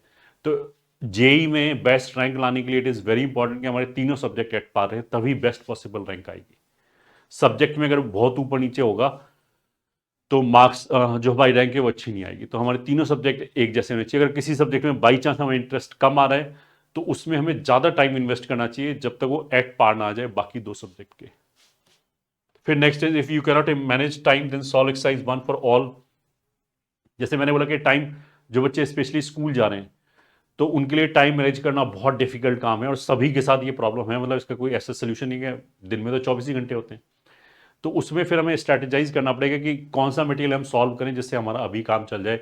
कुछ जैसे हमने बोला कि एडवांस टफ होता है ये, ठीक है, मेंस ईजी होता है, तो मेंस और एडवांस के बीच में भी 3-4 महीने का टाइम हमें मिलता है, तो वहां पे कुछ प्रैक्टिस हम शिफ्ट कर पाए। तो इस तरह का स्ट्रैटेजाइज करना पड़ता है कि जो मेरी सिचुएशन है, जो गिवन मेरे पास सिचुएशन है, उसमें हम बेस्ट क्या कर सकते हैं। तो अगर मान लिया टाइम की कमी है तो बहुत ज़्यादा ग्रैब करने की बजाय हम क्या करें कि केवल एक्सरसाइज 1 करें, ताकि हमारा उस टॉपिक की प्रैक्टिस हो जाए, अंडरस्टैंडिंग अच्छी हो जाए, और बहुत टफ क्वेश्चन आगे के लिए शिफ्ट कर दें। Remain discipline through out the year and study regularly. जैसा मैंने बोला कि कुछ लोग इरेटिक स्टडीज करते हैं कि 15 दिन पढ़ लिया फिर 10 दिन आराम कर लिया, वो अब नहीं चलेगा। आपको रेगुलरली कॉन्टिन्यूसली पढ़ना पड़ेगा पूरे 2 साल, और ये सभी करें, मतलब ऐसा कोई इम्पॉसिबल सा काम नहीं है। तुम्हारी ही एज ग्रुप के बच्चे जो ऐसा करेंगे, वो जैसे मैंने बोला 3 लाख बच्चे या 2 लाख बच्चे कैपेबल होते हैं, बट वो घट घट के 25,000 पे आ जाता है। उसका एक रीजन ये भी होता है बहुत बड़ा, कि जो बच्चा कंसिस्टेंटली रहेगा वो उन 25,000 में होगा लास्ट में, किसी भी चीज से डिप्रेस हुए बिना, हतोत्साहित हुए बिना, जो लगातार मेहनत करता रहेगा वो लास्ट में कॉम्पिटिशन में रहेगा। Once in a blue moon तो डेफिनेटली हो सकता है कि हमने 6 महीने तक प्रिपरेशन की, फिर हमें 3 दिन वेस्ट हो गए, वो चलता है। बट ऐसा नहीं होना चाहिए कि एवरी मंथ हमें 10 दिन का ब्रेक लेना पड़ रहा है, 5 दिन का ब्रेक लेना, that you can not afford. उतना हमें मेंटली स्ट्रांग होना पड़ेगा। After every practice test analysis should be done. बहुत सारे बच्चे क्या है कि टेस्ट देंगे एंड मोस्ट ऑफ द बच्चों के मार्क्स अच्छे नहीं आएंगे ऑफकोर्स, क्योंकि कॉम्पिटिशन इतना फियर्स है ऑफकोर्स। तो उसका मतलब ये नहीं कि हम उसको उसी डिप्रेशन में पढ़ रहे हैं कि पता नहीं क्या हुआ, मार्क्स नहीं आ रहे, कितना पढ़ रहे हैं, मेहनत कर रहे हैं, मार्क्स नहीं आ रहे। वी शुड एनालाइज कि कितने क्वेश्चन हमने सही किए, कौन कौन से क्वेश्चन हमसे छूट गए, रीजन क्या है कि क्वेश्चन छूट गए हमसे, टाइम था या और कुछ था, और जितने क्वेश्चन हमने अटेम्प्ट किए उसमें गलत कितने हुए, क्यों गलत हुए, ये सब हम एक डायरी में नोट करें। तो फिर क्या होगा कि ये फीडबैक होगा अगले टेस्ट में जाने से पहले, और अगर हम लगातार इस फीडबैक पे वर्क करेंगे तो हमारी जो परफॉर्मेंस है वो बेटर होती चली जाएगी। Spare some time and revise entire syllabus, ये एक बहुत बड़ी प्रॉब्लम है कि बच्चा क्लास में बैठ के बस लेक्चर सुनता रहता है, कोर्स आगे बढ़ता जाता है, वो पुराना सिलेबस रिवाइज नहीं करता है। पूरा सिलेबस बार बार रिवाइज करना बहुत ज़्यादा जरूरी है। तो डेली या वीकली बेसिस में हमें कुछ ऐसा टाइम स्लॉट निकालना पड़ेगा जिसमें हम केवल पूरे सिलेबस को रिवाइज करें, ताकि चीज़ों के टच में रहें। Make proper notebook for the theory and module solving. बहुत सारे बच्चे जैसे लेक्चर को देख लिया, कुछ हाथ से लिखा नहीं, that is very wrong practice, because अभी आप स्टार्ट करने वाले हो। प्रॉपर आप नोट्स बनाओ, ये ठीक है, और थ्योरी नोट्स आपके अलग होने चाहिए, प्रैक्टिस वाले नोट्स अलग होने चाहिए, क्योंकि जब बिल्कुल लास्ट का टाइम आएगा प्रिपरेशन में, आपके जब एग्जाम देने से पहले का टाइम होगा, तो टाइम बहुत ज़्यादा इंपॉर्टेंट होगा, आपके पास टाइम की बहुत ज़्यादा कमी होगी। तो अगर आपने चीज़ों को सिस्टमैटिकली कर रखा है, तो फिर आपको किसी चीज़ को रिवाइज करना है तो वो आपके पास तुरंत अवेलेबल होगा कि यहाँ से मेरे को रिवाइज करना है आराम से। अपने बनाए हुए नोट्स का फायदा ये होता है कि जब हम नोट्स को पढ़ते हैं तो उस टाइम पे जो लेक्चर में पढ़ाया जा रहा था, जो जो चीज़ें बोली जा रही थी, वो मेंटली मेरे को दिमाग में चलने लगता है और चीज़ें बहुत फ्रेश हो जाती हैं। तो इसलिए खुद नोट्स बनाना बहुत ज़्यादा जरूरी है, उससे डेफिनेटली याद भी हमें ज़्यादा रहता है, ज़्यादा दिनों तक रहता है।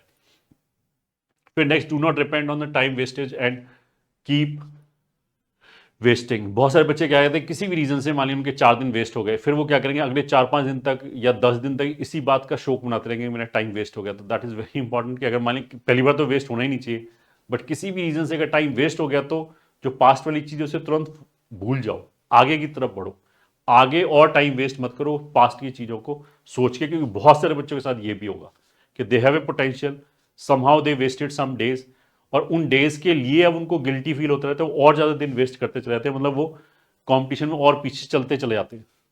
ठीक है, do not blindly follow a student who is solving some tough book. ये भी मैंने बोला कि बहुत सारे पोटेंशियल रैंक लाने वाले बच्चे जो रैंक नहीं ला पाते, उसका रीज़न ये है कि वो गलत बंदे से अपने आप को कंपेयर करने लगते हैं, गलत बंदे को एमुलेट करने लगते हैं कि वो ये बुक कर रहा है मैं भी कर लेता हूँ। तो हो सकता है कि वो जो बुक कर रहा है वो बुक अच्छी ना हो, ऐसा भी हो सकता है वो बुक उसके लिए अच्छी हो, मेरे लिए अच्छी ना हो। जैसा मैंने बोला कि इतना वाइड रेंज है मार्क्स का, प्रिपरेशन लेवल का, कि आपको ये पता होना चाहिए कि आपके लिए सबसे ज़्यादा फ्रूटफुल क्या है। केवल दूसरे को ऐसे ही ब्लाइंडली फॉलो करने से हो सकता है कि आप अपना नुकसान कर रहे हो। Do not hesitate to ask doubt. अच्छा, do not give up on any question very soon, this is also very important because JEE में अंडरस्टैंडिंग इज वेरी इंपॉर्टेंट। मान लिया हमने कोई क्वेश्चन दिया, इजी क्वेश्चन तो मिलेंगे नहीं, ऑफकोर्स कुछ कुछ क्वेश्चन हो जाएंगे थ्योरी पढ़ के, कुछ क्वेश्चन में हैवी मैनिपुलेशन लगेगा, उसमें मेरे को सोचना पड़ेगा। तो वो जो थिंकिंग पैटर्न्स हैं वो धीरे धीरे धीरे धीरे बनेंगे जब आप लगातार मेहनत करोगे 1-2 साल तक। वो एकदम मतलब ओवरनाइट नहीं आ जाएगा। तो आजकल की क्या होता है कि बहुत सारे बच्चे जैसे रील्स वील्स देखने का जिनको शौक है, तो उनका अटेंशन स्पैन बहुत शॉर्ट हो गया है, वो बहुत ज़्यादा जैसे बोलते हैं जल्दीबाजी में रहते हैं, पेशेंस खत्म हो गया है। तो कोई भी क्वेश्चन उन्होंने 1 मिनट ट्राई किया फिर तुरंत पलट के सोल्यूशन देख लिया। तो ऐसे बच्चों का जो प्रिपरेशन है वो बहुत ही खराब होगा आगे जाके, कि हम कम से कम हर क्वेश्चन में 5-7 मिनट तो सोचने का, जो मेंस लेवल का क्वेश्चन है 5 से 10 मिनट तक सोचें आराम से। नहीं हो रहा है तो कोई दिक्कत नहीं है, बट हमें सोचना जरूर चाहिए क्योंकि तभी उसकी आदत पड़ेगी। अगर आप डेप्थ में नहीं गए, केवल सरफेस पे घूम के चले आए, तो आपने नया तो कुछ सीखा ही नहीं। जब आप डेप्थ में जाओगे तब आपके दिमाग में पैटर्न्स बनते हैं कि ऐसी सिचुएशन में क्या होता है। बहुत सारी चीजें ऐसी होती है जिनको हम पिन पॉइंट नहीं कर सकते कि मैंने क्या सीखा, but that information has been stored in your brain, और उसकी हेल्प से आप और क्वेश्चंस में बहुत अच्छा करेंगे। तो इसलिए सोचना हमें जरूर आना चाहिए, पेशेंस रखना जरूर आना चाहिए। फिर do not hesitate to ask doubt. अगर आपको किसी भी तरह के डाउट होते हैं जैसे प्रिपरेशन में, तो बहुत सारे बच्चे क्या करते हैं कि वो डाउट को छोड़ देते हैं, ये ठीक है, शर्मा शर्मी में, या बाकी लोग क्या बोलेंगे। अगर आपके पास डाउट है तो आप उनको जरूर पूछें। मतलब पहले तो एक बार खुद सोचें कि क्या बोला गया था, मेरे को क्यों समझ नहीं आ रहा है, समझने की कोशिश करनी चाहिए। बट अगर वो सॉल्व नहीं होता है तो फिर हम उसको जरूर क्लियर करते हुए चलें, वरना क्या होगा कि इसका बैकलॉग पाइलअप होते होते एक सिचुएशन ये आएगी कि जो चीज़ें वो हाथ से चली जाएंगी, फिर वो पूरा चीज़ कवर करना पॉसिबल नहीं होगा। तो इसलिए जो भी प्रॉब्लम अभी आ रही है उसको अभी सॉर्ट आउट करते हुए चले, स्पेशली थ्योरी वाले पार्ट में। अवॉइड मिसिंग क्लासेस, जैसे मैंने बोला कि बोर्ड में 10 तक तो चल जाता है कि आपने कोई क्लास मिस कर दी। नाउ ऑनवर्ड्स आपको क्लास मिस नहीं करनी चाहिए। जब तक हम बिल्कुल ही मतलब बेड पे लेटे हैं, उठने के काबिल ही नहीं है, फीवर आ रहा है, तब तो बात अलग है। Otherwise we should not avoid any class, because बीच में से एक लिंक का टूटना is very dangerous for that entire understanding of that chapter. तो बीच में से एक लिंक निकालने तो आगे जो चैप्टर्स होगा या आगे जो वीडियोस होगा उनको समझने में डिफिकल्टी आएगी, आगे जो लेक्चर्स होंगे उनको समझने में डिफिकल्टी आएगी। तो इसलिए बिल्कुल जब एक्सट्रीम इमरजेंसी हो तभी ये सोचे, वरना सोचे नहीं। Next, do not review entire chapter. अब इसका मतलब ये कि कभी कभी ऐसा भी होगा, जैसे मैंने बोला हर चैप्टर में ऐसा होगा कि कुछ कॉन्सेप्ट टफ होगा। अब ऐसा नहीं होना चाहिए हमारी सुई वहीं अटक जाए। अगर हमें पूरा चैप्टर को हम वेस्ट ना करें, कम से कम 80% समझ में आ रहा है, तो वी शुड बी कॉन्फिडेंट कि हम 80% वाले क्वेश्चन तो कर ही देंगे। तो जो टफ कॉन्सेप्ट अगर मान लिया वो नहीं समझ में आया, तो उससे हम ऐसा नहीं हम पूरे चैप्टर को ही स्क्रैप कर दें। जितना समझ में आएगा अच्छी बात है, जो नहीं समझ में आया उसमें 1-2 बार एफर्ट जरूर डाला उसे समझने का, अदरवाइज फिर उसको छोड़ के आगे बढ़ गए। ये ठीक है, हो सकता है कि एक बार जब कोर्स खत्म हो जाए तो आपको वो चीज़ें समझ में आ जाए। टाइम किसी भी चीज़ को हम देते हैं तो डेफिनेटली चीज़ें हमें और समझ में आती हैं। तो कोर्स के पीछे भी नहीं रहना आना चाहिए कि अगर मेरे को कुछ चीज़ समझ में नहीं आए तो ऐसा नहीं कि उसको तुरंत ही डिस्कार्ड कर दें, सोचे जरूर उसके ऊपर। बट ऐसा नहीं कि उसी के ऊपर सोचते रहे क्लास में 2-3 लेक्चर आगे चले जाएं, ऐसा नहीं होना चाहिए। तो there has to be a balance. Then sleep properly. अब जैसे कंपटीशन होगा तो बहुत सारे जो बच्चे हैं जो हाईली कॉम्पिटिटिव नेचर के हैं, वो क्या है कि दूसरों के साथ मैच करने के लिए अपनी स्लीप पे कट करना चालू करेंगे। That is not a good way. 6 hours की स्लीप तो लेनी ही चाहिए। मतलब आई वुड से कि 6 to 7 तक चलता है, 7 से ज़्यादा भी नहीं होनी चाहिए। 6 आवर्स की अगर आप स्लीप पे कट करके कोई बच्चा अगर 4 घंटे का कर देगा तो क्या होगा कि अननोइंगली उसको समझ में नहीं आएगा, बट उसका ब्रेन स्लो हो जाएगा, तो चीज़ों को समझने में उतना ही ज़्यादा टाइम लगेगा। तो कोई फ़ायदा नहीं है ऐसे स्लीप कट करने का ना, और उससे ऑफ कोर्स हमारी हेल्थ पे भी असर आता है। तो अगर आपका नींद प्रॉपर होगा, ब्रेन प्रॉपरली रेस्टेड होगा, तो वो जल्दी भी सोचेगा, उसको आइडियाज़ भी जल्दी आएंगे। तो इसलिए 6 आवर्स की स्लीप तो हम रखें कम से कम। Prioritize among various task if time available is less. जैसे मैंने अभी तक 5-6 बार इस वीडियो में बोल दिया होगा कि प्रिपरेशन इज हाईली वॉल्यूमिनस। ये मैं इसलिए भी बोल रहा हूँ कि कुछ जगह पे क्या होता है कि जो पेरेंट्स होते हैं उनको अपना आइडिया होता है बहुत पुराने 20 साल पुराना, तो उन्हें लगता है कि अल्टीमेटली तो नॉलेज होनी चाहिए, नॉलेज अगर समझ में आती है तो सब कुछ कर लेगा। बट उनको ये आइडिया नहीं होता है कि पिछले 10-20 साल में थ्योरी भले ही ना बढ़ा हो, बट जो नंबर ऑफ क्वेश्चंस हैं, जो डिफरेंट टाइप के क्वेश्चंस हैं, वो बहुत ज़्यादा बढ़ गया है। तो उनके पास अगर करने के लिए मतलब 20 साल पहले तो, आज से पहले मटेरियल की स्केर्सिटी थी कि मटेरियल नहीं मिलता था ढंग का करने के लिए। आज उल्टा है, आज प्लेंटी ऑफ मटेरियल, आज ये छाड़ना पड़ता है कौन सा छोड़े कौन सा करे, इतना ज़्यादा चीज़ हो गया है। तो जो पुराने लोग हैं उनसे आप पूछोगे तो उनको ये चीज़ें शायद, जो इस फील्ड से अब टच में नहीं है, उनको ये चीज़ समझ में नहीं, उन्होंने बोला पढ़ोगे तो सब कुछ हो जाएगा, सब कुछ समझ में आएगा, सारे क्वेश्चन सॉल्व हो जाएंगे, बट ऐसा नहीं है। थ्योरी के अलावा भी एक प्रैक्टिस वाला पार्ट बहुत ह्यूमंगस है। तो टाइम अवेलेबिलिटी का रियली में इशू आता है आज की डेट में। तो अगर हमारे पास टाइम अवेलेबल कम है तो हमें चीज़ों को प्रायोरिटाइज करना आना चाहिए कि क्या सबसे ज़्यादा इंपॉर्टेंट है, फिर उसके बाद नेक्स्ट क्या चीज़ इंपॉर्टेंट है। इंपॉर्टेंस का मतलब क्या है कि the things which will help me in getting my best possible rank according to my जो भी अंडरस्टैंडिंग, अवेलेबल टाइम, रिसेप्टिविटी, इन सब के according. Do not miss any test. बहुत सारे बच्चे जैसे टेस्ट में खराब हुआ तो फिर वो डर के मारे टेस्ट ही नहीं देते, उन्हें लगता है कि टेस्ट देंगे तो मार्क्स कमाएंगे और डिमोरलाइज होंगे। ऐसा, this is not the right approach. अगर आप टेस्ट दोगे तभी तो आपको समझ में आएगी आप क्या क्या गलतियां करते हो पेपर में। पेपर के प्रेशर के अंदर बहुत सारी गलतियां होंगी, तो अगर हम जो भी हम यूजुअल गलती करते हैं अगर हम उनको प्रिपरेशन के दौरान ही करके आइडेंटिफाई करके एलिमिनेट कर लें तो हमारे एक्चुअल एग्जाम में मार्क्स आने की प्रोबेबिलिटी बढ़ जाएगी। तो भले ही हमारे मार्क्स कमाएं बट हमें जरूर सारे टेस्ट देने चाहिए और उसको प्रॉपर एनालाइज भी करना चाहिए। अच्छा, प्रथम स्टार के कोर्स फीचर क्या है? तो सबसे पहले इसमें बिल्कुल बेसिक से एडवांस तक पढ़ाया जाएगा। बिल्कुल बेसिक से धीरे धीरे उठाया जाएगा और बिल्कुल एडवांस के लेवल तक लेके जाएगा, क्योंकि जो जेई मेंस और जेई एडवांस के एग्जामिनेशन उनके भी लेवल में डिफरेंस है। मेंस थोड़ा सा इजी आता है, एडवांस रिलेटिवली टफ आता है। ठीक है, तो अगर किसी बच्चे को पहले कोई एक्सपोजर नहीं है, कोई दिक्कत नहीं है, ये ठीक है, आपको तो बिल्कुल बेसिक से पढ़ाया जाएगा। बिल्कुल बेसिक का मतलब है 11वीं के बिल्कुल बेसिक से। ठीक है, बिल्कुल बेसिक का मतलब ये भी नहीं कि हम यहाँ गिनती सिखाएंगे फिर 2 इंटू 3 सिखाएंगे, इतना बेसिक भी नहीं। बट हम ये मानते हुए कि आपने 10वीं तक पढ़ रखा है और ठीक ठाक पढ़ रखा है, भले ही बहुत अच्छा ना हो बट आपको टर्म समझ में आते हैं। ठीक है, जो लेक्चर्स हैं वो रिकॉर्डेड शेड्यूल्ड मिलेंगे, मतलब रिकॉर्डेड लेक्चर है हमारे पास बट डिसिप्लिन बनाने के लिए वो शेड्यूल्ड होंगे। तो जैसे 19 तारीख वाला जो लेक्चर है 19 तारीख को अनलॉक होगा, तो 19 को 3 क्लास अनलॉक हो गई, फिजिक्स केमिस्ट्री मैथमेटिक्स की, एक 4 बजे, फिर अगला एक 5:30 बजे हो गया, फिर 5:30 से 7 हो गया दूसरा लेक्चर, फिर 7:15 पे तीसरा लेक्चर अनलॉक होगा। एक बार जब अनलॉक हो गया तो वो आपके डैशबोर्ड में जब तक बैच चल रहा है तब तक अवेलेबल रहेगा। बट फ्यूचर वाला आप पहले नहीं देख सकते, मतलब जो 21 तारीख वाला लेक्चर होगा वो आप 19 को नहीं देख सकते, ताकि बच्चे का एक डिसिप्लिन बना रहे और उसे पता हो कि आज मेरे को क्या क्या करना है, क्या क्या टास्क है। फिर ग्रेडेड एग्जॉस्टिव मटेरियल मिलेगा, जो हम आपको मटेरियल प्रोवाइड करेंगे उसके अलावा आपको किसी भी मटेरियल या बुक की जरूरत नहीं होगी, क्योंकि जो हम मटेरियल प्रोवाइड करेंगे वही बहुत ज़्यादा एग्जॉस्टिव है। मतलब 99.99% बच्चे उसको भी कंप्लीट नहीं कर सकते, क्योंकि जो मटेरियल बनाया जाता है वो तो बिल्कुल रैंक 1 के हिसाब से बनाया जाता है, तो उसमें बहुत सारे क्वेश्चन दिए जाते हैं। ठीक है, अब उसमें से क्या है कि कोई बच्चा अगर 50% कर ले तो ही उसकी रैंक 2-3 हज़ार आ जाएगी आराम से। तो उस मटेरियल में से कोई बच्चा 80% तक करेगा तो 500 के अंदर आ जाएगा, कोई 100% कर लेगा तो वो टॉप 100 के अंदर आ जाएगा, ऑल इंडिया रैंक। ये ठीक है, किसी बच्चे ने बाई चांस सारा मटेरियल खत्म कर लिया, ऐसा कुछ अभी तक तो हुआ नहीं है, सारा मटेरियल खत्म कर लिया, वो बोले कि मेरे को और मटेरियल चाहिए, तो we will provide you the material. ये ठीक है, आपको मटेरियल हंट करने की जरूरत नहीं पड़ेगी, आपको बुक ढूंढने की जरूरत नहीं पड़ेगी, क्योंकि उसमें बहुत ज़्यादा बच्चों का टाइम वेस्ट होता है। फिर बुक भी 50 तरह की होती है, और जैसा मैंने बोला कि अगर एक स्टूडेंट ए है और एक स्टूडेंट बी है, दोनों की नीड अलग अलग हो सकती है, और वो टीचर जज कर सकता है कि तुम्हारा जो प्रिपरेशन लेवल है उसके हिसाब से कौन सी एक्सरसाइज तुम्हें करनी चाहिए, कौन से सेट ऑफ क्वेश्चन तुम्हें करना चाहिए जिससे तुम्हें मैक्सिमम फायदा हो। अगर मान लिया कोई बच्चे का रिसेप्टिविटी बहुत अच्छा है, एक ही बार में वो सारी चीजें समझ जाता है, तो उसको हम छोटे छोटे क्वेश्चन ही प्रैक्टिस कराने का मतलब कि उसका हम टाइम वेस्ट करें, फिर मतलब उसको हम जबरदस्ती 50 रैंक से खींच के नीचे ला रहे हैं।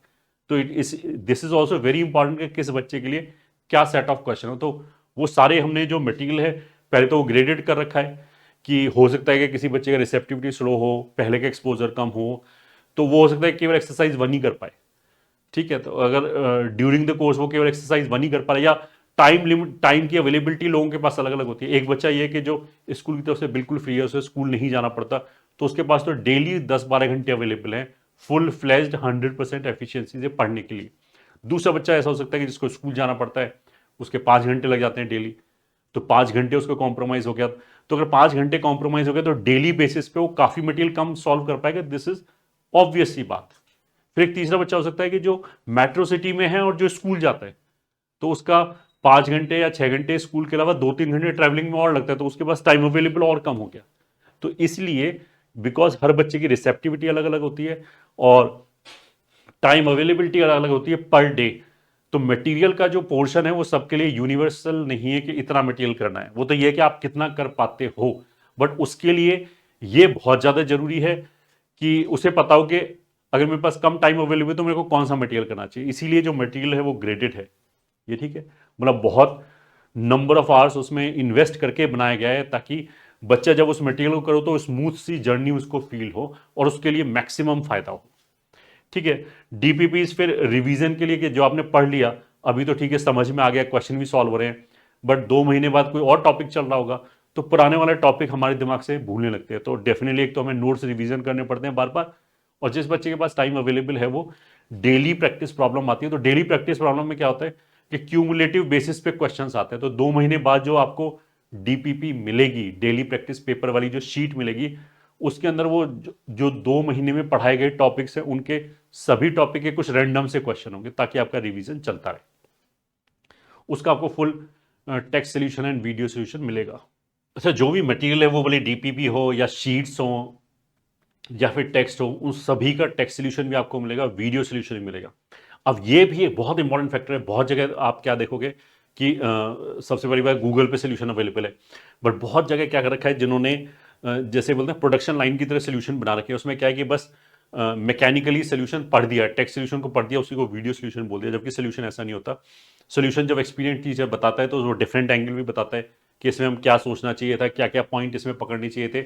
तो अगर 2 बंदे एक ही क्वेश्चन का वीडियो सोल्यूशन बना रहे हैं तो उसमें हेल एंड हेवन का डिफरेंस है। बहुत सारी साइट्स पे यूज है कि उन्होंने किसी ने अनएक्सपीरियंस बच्चे को पकड़ा और उससे सोल्यूशन लाइन से बनवा डाले सारे मटेरियल के, बट वो सोल्यूशन किसी काम के नहीं होते क्योंकि वो बच्चे को पर्सपेक्टिव नहीं देते, सोचने का तरीका नहीं बताते, जिसके अंदर बहुत ज़्यादा एक्सपीरियंस टीम चाहिए होती है। तो जो हमारे पास आपको सोल्यूशन मिलेगा वो वेल एक्सपीरियंस टीचर्स द्वारा बनाया गया मिलेगा, जो आपको ये भी बताएगा कि इसके अंदर क्या क्या गलती थी, बच्चे गलती कर सकते हैं, क्या गलती गलत चीज़ हम सोचते हैं, क्या पॉइंट हमें इस क्वेश्चन के अंदर पकड़ना चाहिए अच्छा स्कोर करने के लिए, तो दैट ऑल्सो मैटर्स। तो ये सारा सोल्यूशन आपको मिलेगा।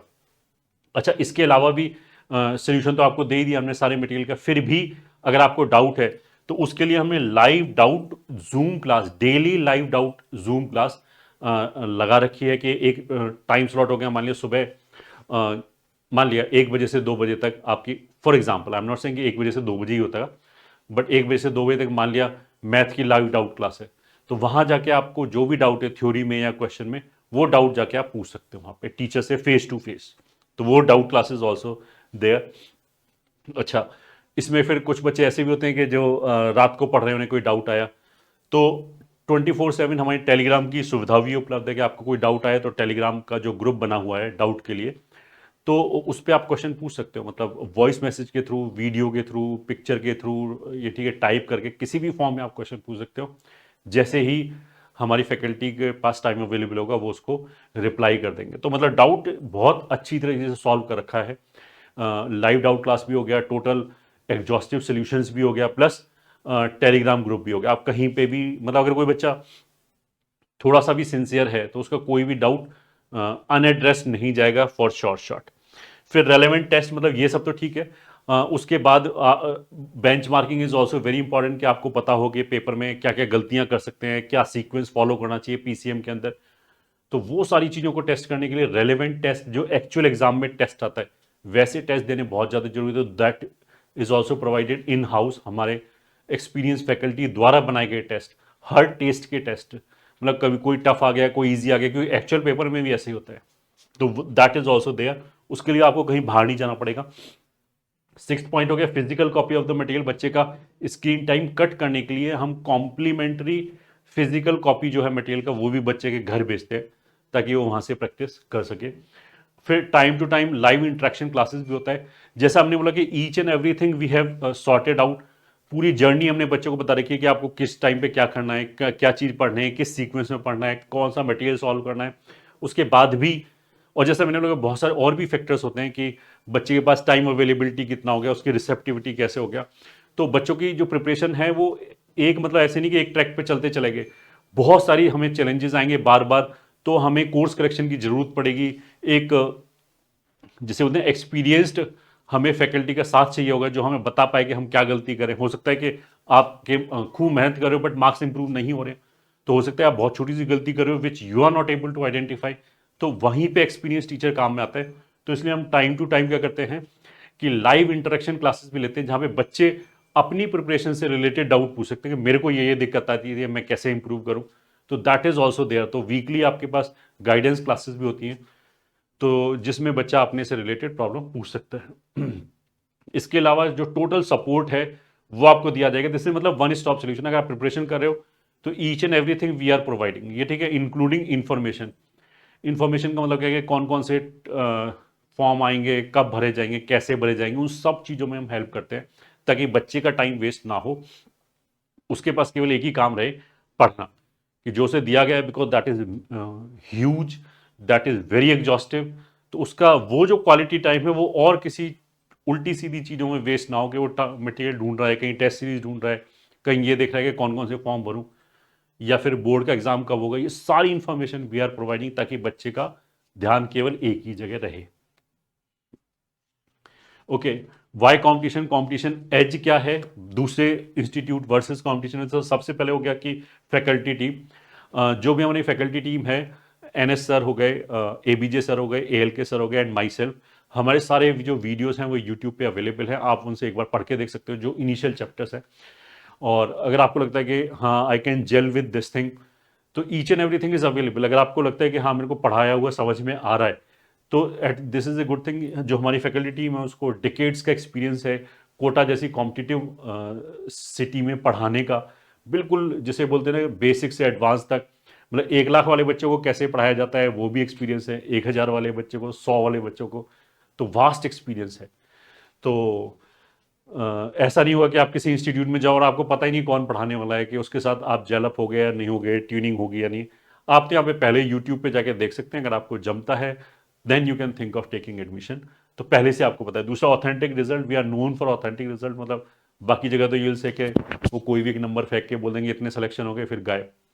We provide each and every name of the institute जो हमारे से यहाँ से सेलेक्ट हुए हैं, और अब यूट्यूब चैनल से भी यू कैन एसेस कि जो हमारा रिजल्ट है वो सबसे पहले हम अनाउंस करते हैं कौन कौन से बच्चे सेलेक्ट हुए हैं इस साल। ठीक है, कंपटीशन मींस केवल पढ़ाई। आज की डेट में बहुत सारे ऑनलाइन रिसोर्सेज अवेलेबल हैं, बट उसमें बहुत सारी जगह पे ऐसा काम किया जा रहा है जो बच्चे को तो खुशी देता है, टेम्परेरी खुशी देता है, बट उसके करियर को वेस्ट कर देता है। दिस वी अंडरस्टैंड, हमें पता है कि पढ़ाई वाली एज में केवल पढ़ाई ही होनी चाहिए। These 2 years are the most formative years for your career. मतलब each and everything can wait. जो भी जोकबाजी होगी, शायरी हो गई, किसी भी तरह का टाइम वेस्टेज वाली जो चीज़ें वो आप आगे जाके सब कर सकते हो, बट अभी तो हमारा मेन फोकस पढ़ाई पे होना चाहिए। और जैसे अगर मान लें कोई चैप्टर मैंने पढ़ाया और से उस चैप्टर को पढ़ाने में को 20 आवर्स लगे, तो I can teach for 30 hours, I can teach for 40 hours, I have so many things to tell. हमें तो उल्टा अपने आप को रेस्ट्रिक्ट कर करके कम टाइम में बताना पड़ता है, क्योंकि बच्चे के पास फिर बहुत ज़्यादा लोड हो जाता है। तो ये सारा कैलकुलेशन करके कि एक जो सिंसियर मोटिवेटेड बच्चा होगा वो इतने घंटे पढ़ लेगा, तो उसको इतनी चीज़ें हम पढ़ा सकते हैं अभी। बाकी कुछ चीज़ें हम क्वेश्चंस के थ्रू समझा देंगे, कुछ चीज़ों को हमें होल्ड बैक करना पड़ता है। अब उस क्लास में अगर हम आधा घंटा और वेस्ट कर दें तो दैट इज़ नॉट डन, क्योंकि 200 के आसपास क्लास होगा आपका, 200-250 क्लास होगा पूरे 2 साल की जर्नी में ओवर पर सब्जेक्ट। तो उसमें से हर क्लास में से हम 10-15-20 मिनट भी वेस्ट कर दें बच्चे का हाँ हाँ ही करने में, just to satisfy non serious student, तो दैट इज नॉट डन। मतलब उससे क्या होगा, नॉन सीरियस का तो वैसे भी कुछ नहीं हो सकता है, जो सीरियस नहीं है उसको तो कैसे ही पढ़ा दो, बट जो बच्चा सीरियस है, जो नॉलेज के लिए आया है, उसका रैंक कॉम्प्रोमाइज हो जाएगा। तो दैट वी अंडरस्टैंड। इसीलिए कंपटीशन का मतलब है केवल पढ़ाई, कोई फालतू की बात नहीं। बच्चे का अगर माइंड फ्रेश करना है तो वी से कि पढ़ाई के बाद आप डेली 1 घंटे या 1.5 घंटे जॉगिंग करो, ये ठीक है, आराम से वॉकिंग करो। उससे क्या होगा, आपकी बॉडी भी शांत होगी, और जो इतना ज़्यादा लोड है उसको झेलने के लिए आपका ब्रेन भी शांत होगा। वी नेवर से कि आप डिजिटली जाके कुछ जोक के वीडियो देख लो या ये देख लो, उससे तो दिमाग को और क्लटर करना हो गया। तो शांत दिमाग को करने का जो तरीका है वो जोक क्रैक करना, शायरी सुनना, या गाने देखना नहीं है, उसका तो मतलब क्या, फिजिकली आप 1 डेढ़ घंटे घूमो तो उससे आपकी बॉडी भी शांत होगी, और उस that will freshen your brain also to take up this much of hard work. Discipline study तो जैसे हमने पूरी 5 साइकिल कंप्लीट कर ली हैं, और इसमें हमें आपको ईच एंड एवरी डे की प्लानिंग पहले से ही पता होगी, ये ठीक है। आपको नहीं बताओगे तो हमें तो पहले से ही पता है, मतलब we will also give you course planner. But जैसे कुछ कुछ चीज़ें डायनेमिक है, जेई ने कुछ कभी सिलेबस चेंज कर दिया, कभी डेट आगे पीछे कर दी, तो that much we are also flexible कि हम we response first of all, सबसे पहले कि कोई भी जो नई चीज आएगी उसको एकोमोडेट करना, किसी भी तरह का पैटर्न चेंज होगा उसको एकोमोडेट करना अपने टेस्ट में। जैसे पहले 30 क्वेश्चन आते थे, इस साल 25 क्वेश्चन कर दिए, तो दैट वी विल एकोमोडेट। जैसे जेई का नोटिफिकेशन आया उससे अगले दिन से हमारे जो टेस्ट थे वो नए पैटर्न पे होना चालू हो गए। तो we know each and every day कि आज क्या पढ़ाया जाएगा, या फिर 10 सितंबर को क्या पढ़ाया जाएगा। मतलब वी नो के 6 जुलाई 2027 में आपकी कौन सी क्लास चल रही होगी, ये ठीक है। That much planning we are having. तो कोर्स का डिले होना इस तरह का कुछ भी नहीं होगा, each and everything is already plan. अगर कुछ चेंज होगा तो that will be because of changing circumstances outside, मतलब वो जेई की तरफ से हो सकता है, डेट आगे पीछे हो गया कुछ, या उन्होंने और कोई पॉलिसी चेंज कर दिया उसकी वजह से।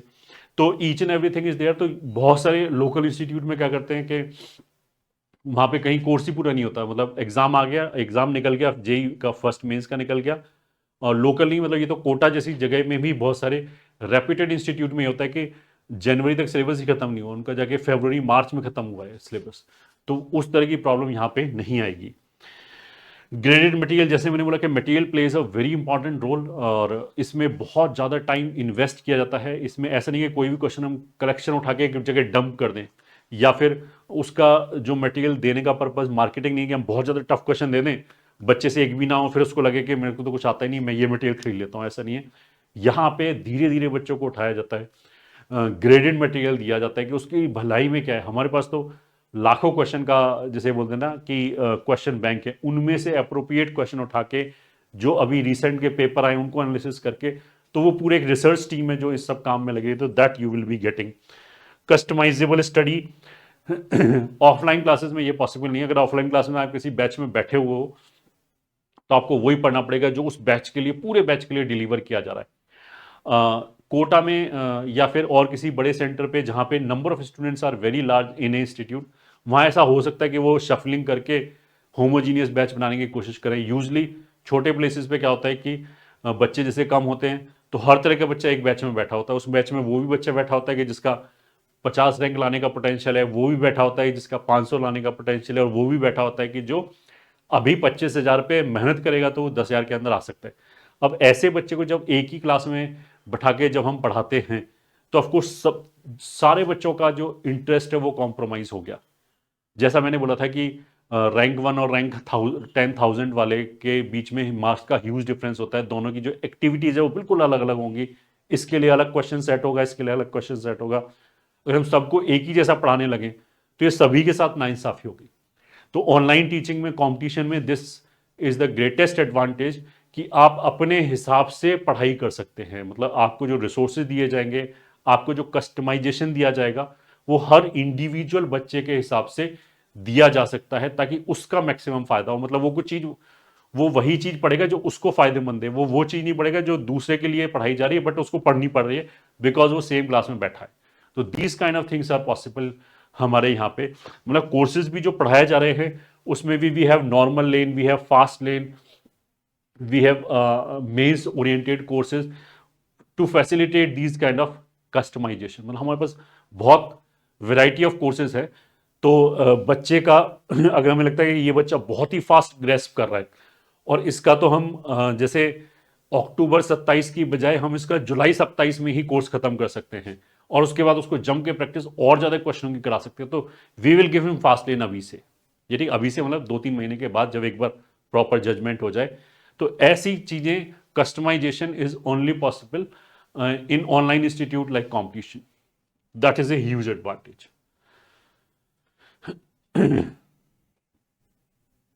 ओके, डायनेमिक रिस्पांस के बारे में मैंने बात कर दी कि अगर कुछ भी चेंज होता है, डेट्स वेट्स आगे पीछे हुआ सिलेबस में या फिर पॉलिसी चेंज, तो we are the first one to respond. One stop solution का मतलब क्या है कि अगर आपने कॉम्पिटिशन एडमिशन लिया तो each and everything we will provide, चाहे वो मटेरियल हो, टेस्ट सीरीज हो, रिवीजन कोर्सेज हो। बहुत सारे इंस्टीट्यूट में यू विल फाइंड के वो रिवीजन कराते नहीं, एक बार कोर्स खत्म तो खत्म। But we will be giving you mains का अलग रिवीजन कोर्स, जो एडवांस वाला जेई एडवांस होता है उसका अलग रिवीजन कोर्स। मतलब हम तो बिल्कुल लास्ट टाइम तक आपकी टेस्ट सीरीज चलती रहेगी, कोर्सेज चलते रहेंगे, डाउट क्लासेस चलती रहेंगे, डाउट काउंटर ऑनलाइन वाला ऐसे ही चलता रहेगा।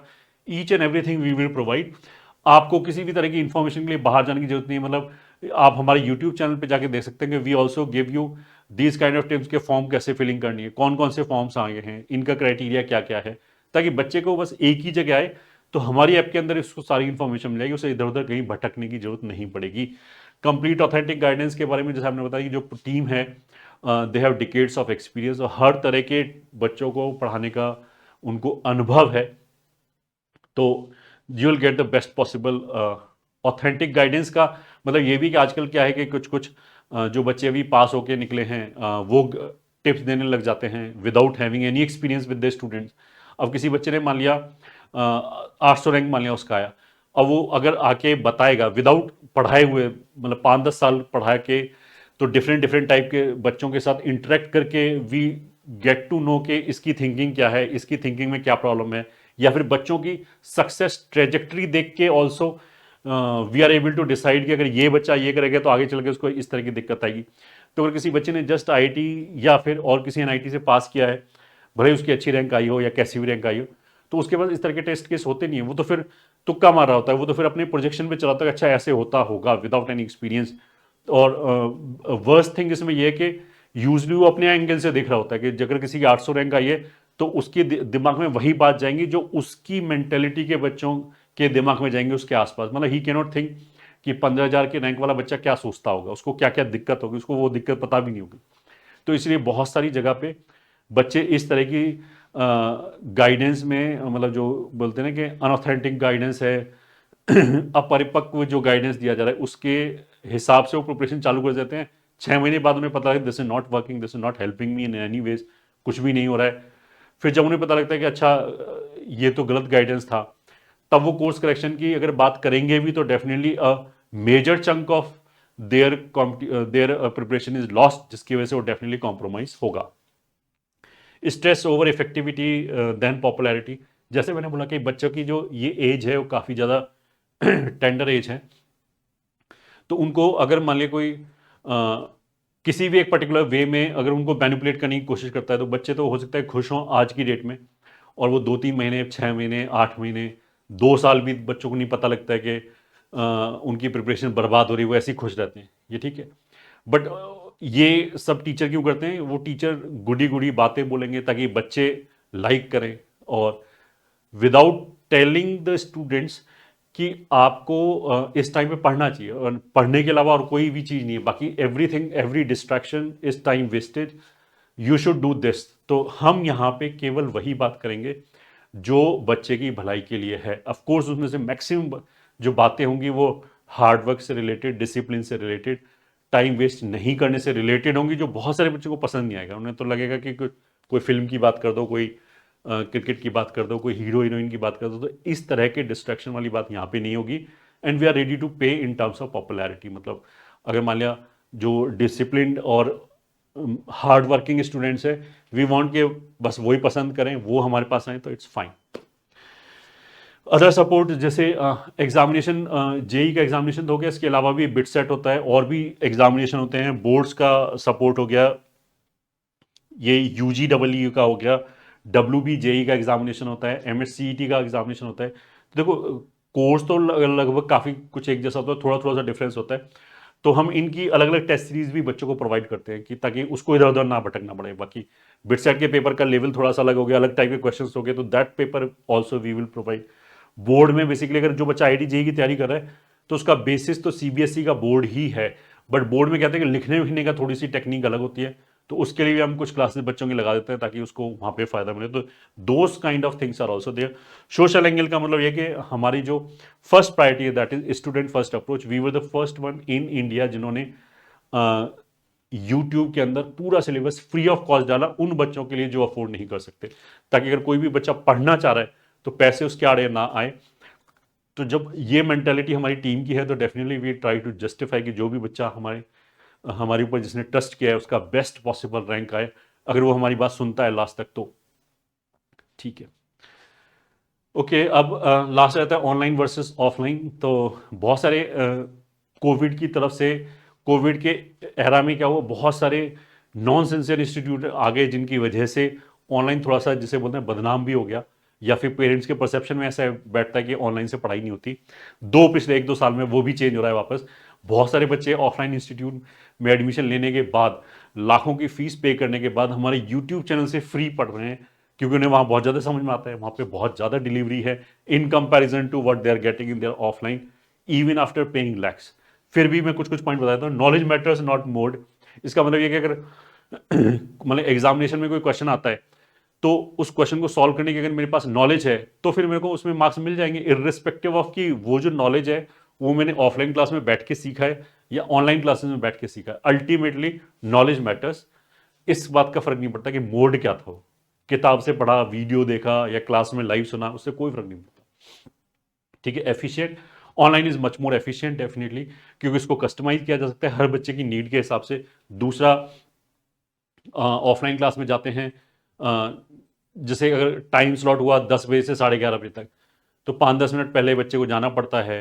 फिर 5-10 मिनट हो सकता है टीचर लेट आए, या फिर बातें चीतें चल रही हैं, या फिर ऐसा हो सकता है कि जो क्वेश्चन डिस्कशन हो रहा है वो बहुत ज़्यादा इजी क्वेश्चन है जो मैंने कर रखे हैं, वो फिर भी मेरा टाइम वेस्ट हो रहा है वहाँ पे बैठ के। या फिर ऐसा भी हो सकता है कि मेरे को 2-3 डाउट पूछने तो मैं पूछ ही नहीं पाया बिकॉज क्लास का टाइम अप हो गया। इस तरह की जो चीज़ें, इसके विज ऑनलाइन इज हाईली एफिशिएंट। मतलब पर डे आपका बहुत सारा टाइम वेस्ट होगा। जो कंटेंट डिलीवरी है वो डेफिनेटली ऑनलाइन में ज़्यादा होती है इन कंपैरिजन टू ऑफलाइन। ठीक है, अफोर्डेबल है। जो टोटल मिला के मतलब मेट्रो सिटी में तो 5-5 लाख रुपए तक जाता है जो फीस है 2 साल की, अदरवाइज यूजली 3 लाख तक तो जाते हैं। वो 3 लाख वाली चीज आपको केवल 1/10 प्राइस में मिले, इवन मच बेटर, क्योंकि ऑफलाइन में एडमिशन लेके आपको ये भी नहीं पता कि किस तरह के टीचर पढ़ाने वाले हैं, कौन पढ़ाने वाला है। डिलीवरी जो होगी वो डेफिनेटली हमसे ऑनलाइन में जो हम कंटेंट डिलीवर कर उससे कम होगी definitely. I can give you the guarantee, किसी भी ऑफलाइन इंस्टीट्यूट में किसी भी बैच की बात करें उससे ज़्यादा we will be delivering in terms of कि जो एग्जॉस्टिवनेस होगी पढ़ाई की वो डेफिनेटली हमारी ज़्यादा होगी। It is highly affordable, customizable, जैसे मैंने बोल दिया you can customize according to your need, your receptivity, your available time. Uncertainty in local offline institute. बहुत सारे ऑफलाइन इंस्टीट्यूट में जैसे बच्चा पढ़ना चालू करता है, बीच में टीचर चेंज हो गए, कोई टीचर छोड़ के चला गया, इंस्टीट्यूट बंद हो गया, या फिर और भी चीज़ें होती हैं कि जैसे उनका बैच बनना है, धीरे धीरे धीरे 2 महीने तक बैच बना तो उन्होंने 2 महीने तक बहुत स्लो स्लो स्लो पढ़ाया, फिर लास्ट में एकदम अचानक 5-6 चैप्टर एक ही महीने में ख़त्म कर दिए। तो इस तरह की जो चीज़ें हैं वो यहाँ नहीं होगी। यहाँ पे each and everything is evenly distributed. पहले से हमें कोर्स प्लानर मिल जाएगा, each and everything test time पे होगा और up to the mark test होगा। ऐसा नहीं है कि बहुत इजी या बहुत टफ। जैसे लोकल कॉलेजेस में ये भी होता है, लोकल इंस्टीट्यूट में ऐसा भी होता है कि बहुत सारे बच्चे वीक हैं, उनको खुश रखने के लिए वो बहुत इजी इजी टेस्ट लेने लगते हैं, जिससे क्या होता है कि जो बच्चे का रैंक आने वाला है, जो हार्ड वर्किंग बच्चा है, ये ठीक, उसको भी अपने लेवल का पता नहीं लग पाता है एग्जैक्टली कि मैं कहाँ पे हूँ। हो सकता है उसका वहाँ पे मार्क्स बहुत अच्छा रहा, वो खुश रहे कि मैं तो मार्क्स बहुत अच्छे आते हैं, बट एक्चुअल में उस पेपर का लेवल ही वो ना हो। तो बेंचमार्किंग वगैरह यहाँ पे you will get the best. Going to study centre places का मतलब ये कि अगर मान लिया कोई बच्चा पढ़ने के लिए कोटा जाता है अपने शहर से बाहर, तो उसके अपने न्यूएंसेस हैं कि वहाँ पे खाने का इंतजाम करना, लैंडलॉर्ड के साथ डील करना, इंस्टीट्यूट आने जाने का, और भी 50 तरह के डिस्ट्रैक्शंस हो गए। बच्चा अगर घर में पढ़ रहा है तो वो सारा टाइम इज सेव्ड, बिकॉज जैसा मैंने बोला कि प्रिपरेशन इज़ वेरी एग्जॉस्टिव, बच्चे का ब्रेन पे बहुत ज़्यादा लोड रहता है। तो ये जो छोटी छोटी सी बातें हैं कि लैंडलॉर्ड ने कुछ बोल दिया, दूर से बैठ के तो हमें लगता है इसमें क्या बड़ी बात है, बट वो बच्चा इतना लोडेड रहता है ब्रेन पे प्रिपरेशन के लोड की वजह से कि उसे छोटी छोटी सी चीज़ें बहुत ज़्यादा दिक्कत देने लगती है। फिर ऐसे केस में हम उल्टी सीधी चीज़ें भी सुनते हैं कि बच्चे ने बहुत एक्सट्रीम स्टेप उठा लिए, उस तरह की चीज़ें भी होती हैं।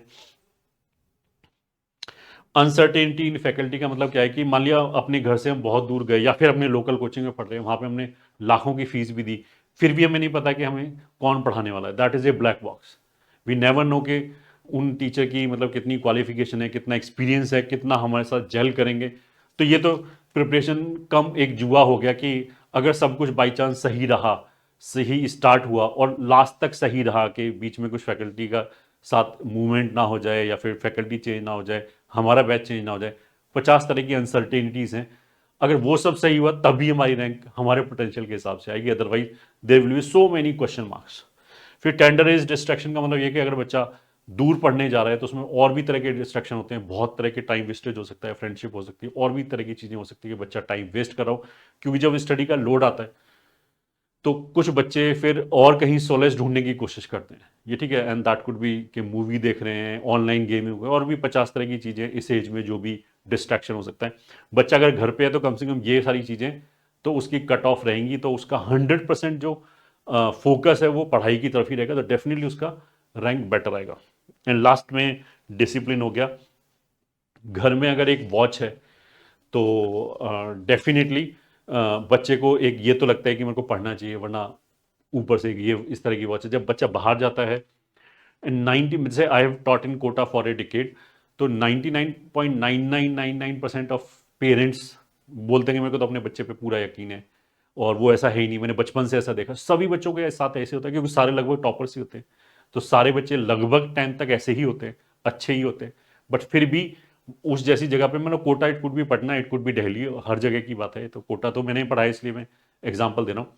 But in actual you will definitely find के 30-40% ऑफ द स्टूडेंट बिल्कुल ट्रैक से हट चुके हैं। ये भी वही बच्चे हैं जिनके पेरेंट्स को 100% कॉन्फिडेंस है उनके ऊपर।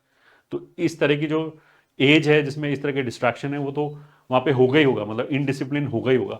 अगर एक वॉच रहे तो भले ही, मतलब घर पे ऐसा भी होता है कि पेरेंट्स पढ़े लिखे नहीं है या फिर वो इस फील्ड से नहीं, उनको कुछ नहीं पता कि क्या चल रहा है, ठीक है, फिर भी अगर एक ऊपर वॉच रहती है कि, और बच्चों को लगता है कि जैसे मतलब सेल्फ करेक्टिंग मोड जैसी चीज होती है, बच्चों को लगता है कि नहीं मेरे को पढ़ना चाहिए, ये ठीक है, एक डेफिनेटली घर पे मॉरल सपोर्ट रहता है, क्योंकि जो प्रिपरेशन है वो एग्जॉस्टिव है, उसमें कोई डाउट नहीं, उसमें प्रिपरेशन आएगी, बच्चे को बहुत ज़्यादा अप्स एंड डाउन्स होंगे।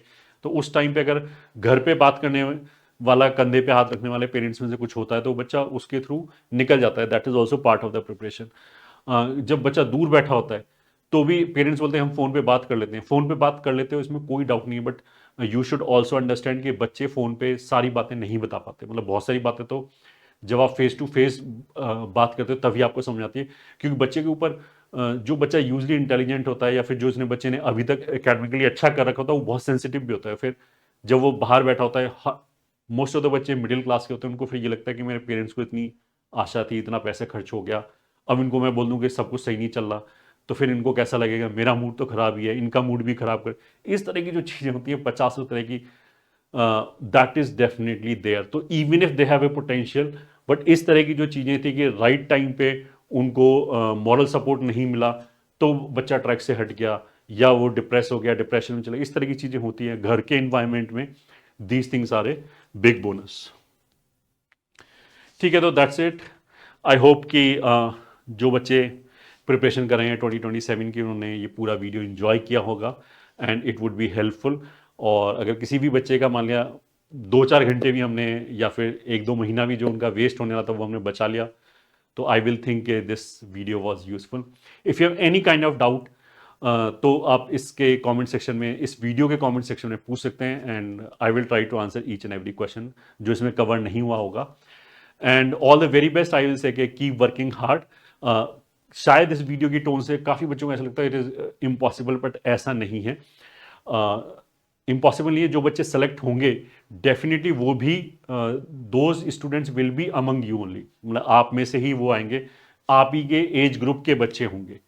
बट टफ इसलिए है डेफिनेटली कि जो सक्सेस परसेंटेज है दैट इज वेरी स्मॉल, तो उसमें से जो मेजर बच्चा है उसको तो अलग कर ही दिया जाएगा जो अनसक्सेसफुल होगा। अगर हमें ये पता है कि ये आगे गलतियां हो सकती हैं मेरे से, ये पिटफॉल हो सकते हैं, यहाँ पे ये प्रॉब्लम आ सकती हैं, अगर आपको बिफोर हैंड पता है तो डेफिनेटली आप उससे बेटर तरीके से टैकल कर सकते हो, आपको कम टेंशन होगी ब्रेन वाइज, ब्रेन पे कम लोड आएगा, एंड सक्सेसफुली आप हो सकता है अपनी प्रिपरेशन के बिल्कुल अंतिम पड़ाव तक पहुंच जाएं। तो इसी शुभकामना के साथ आई विल से all the very best, keep working hard.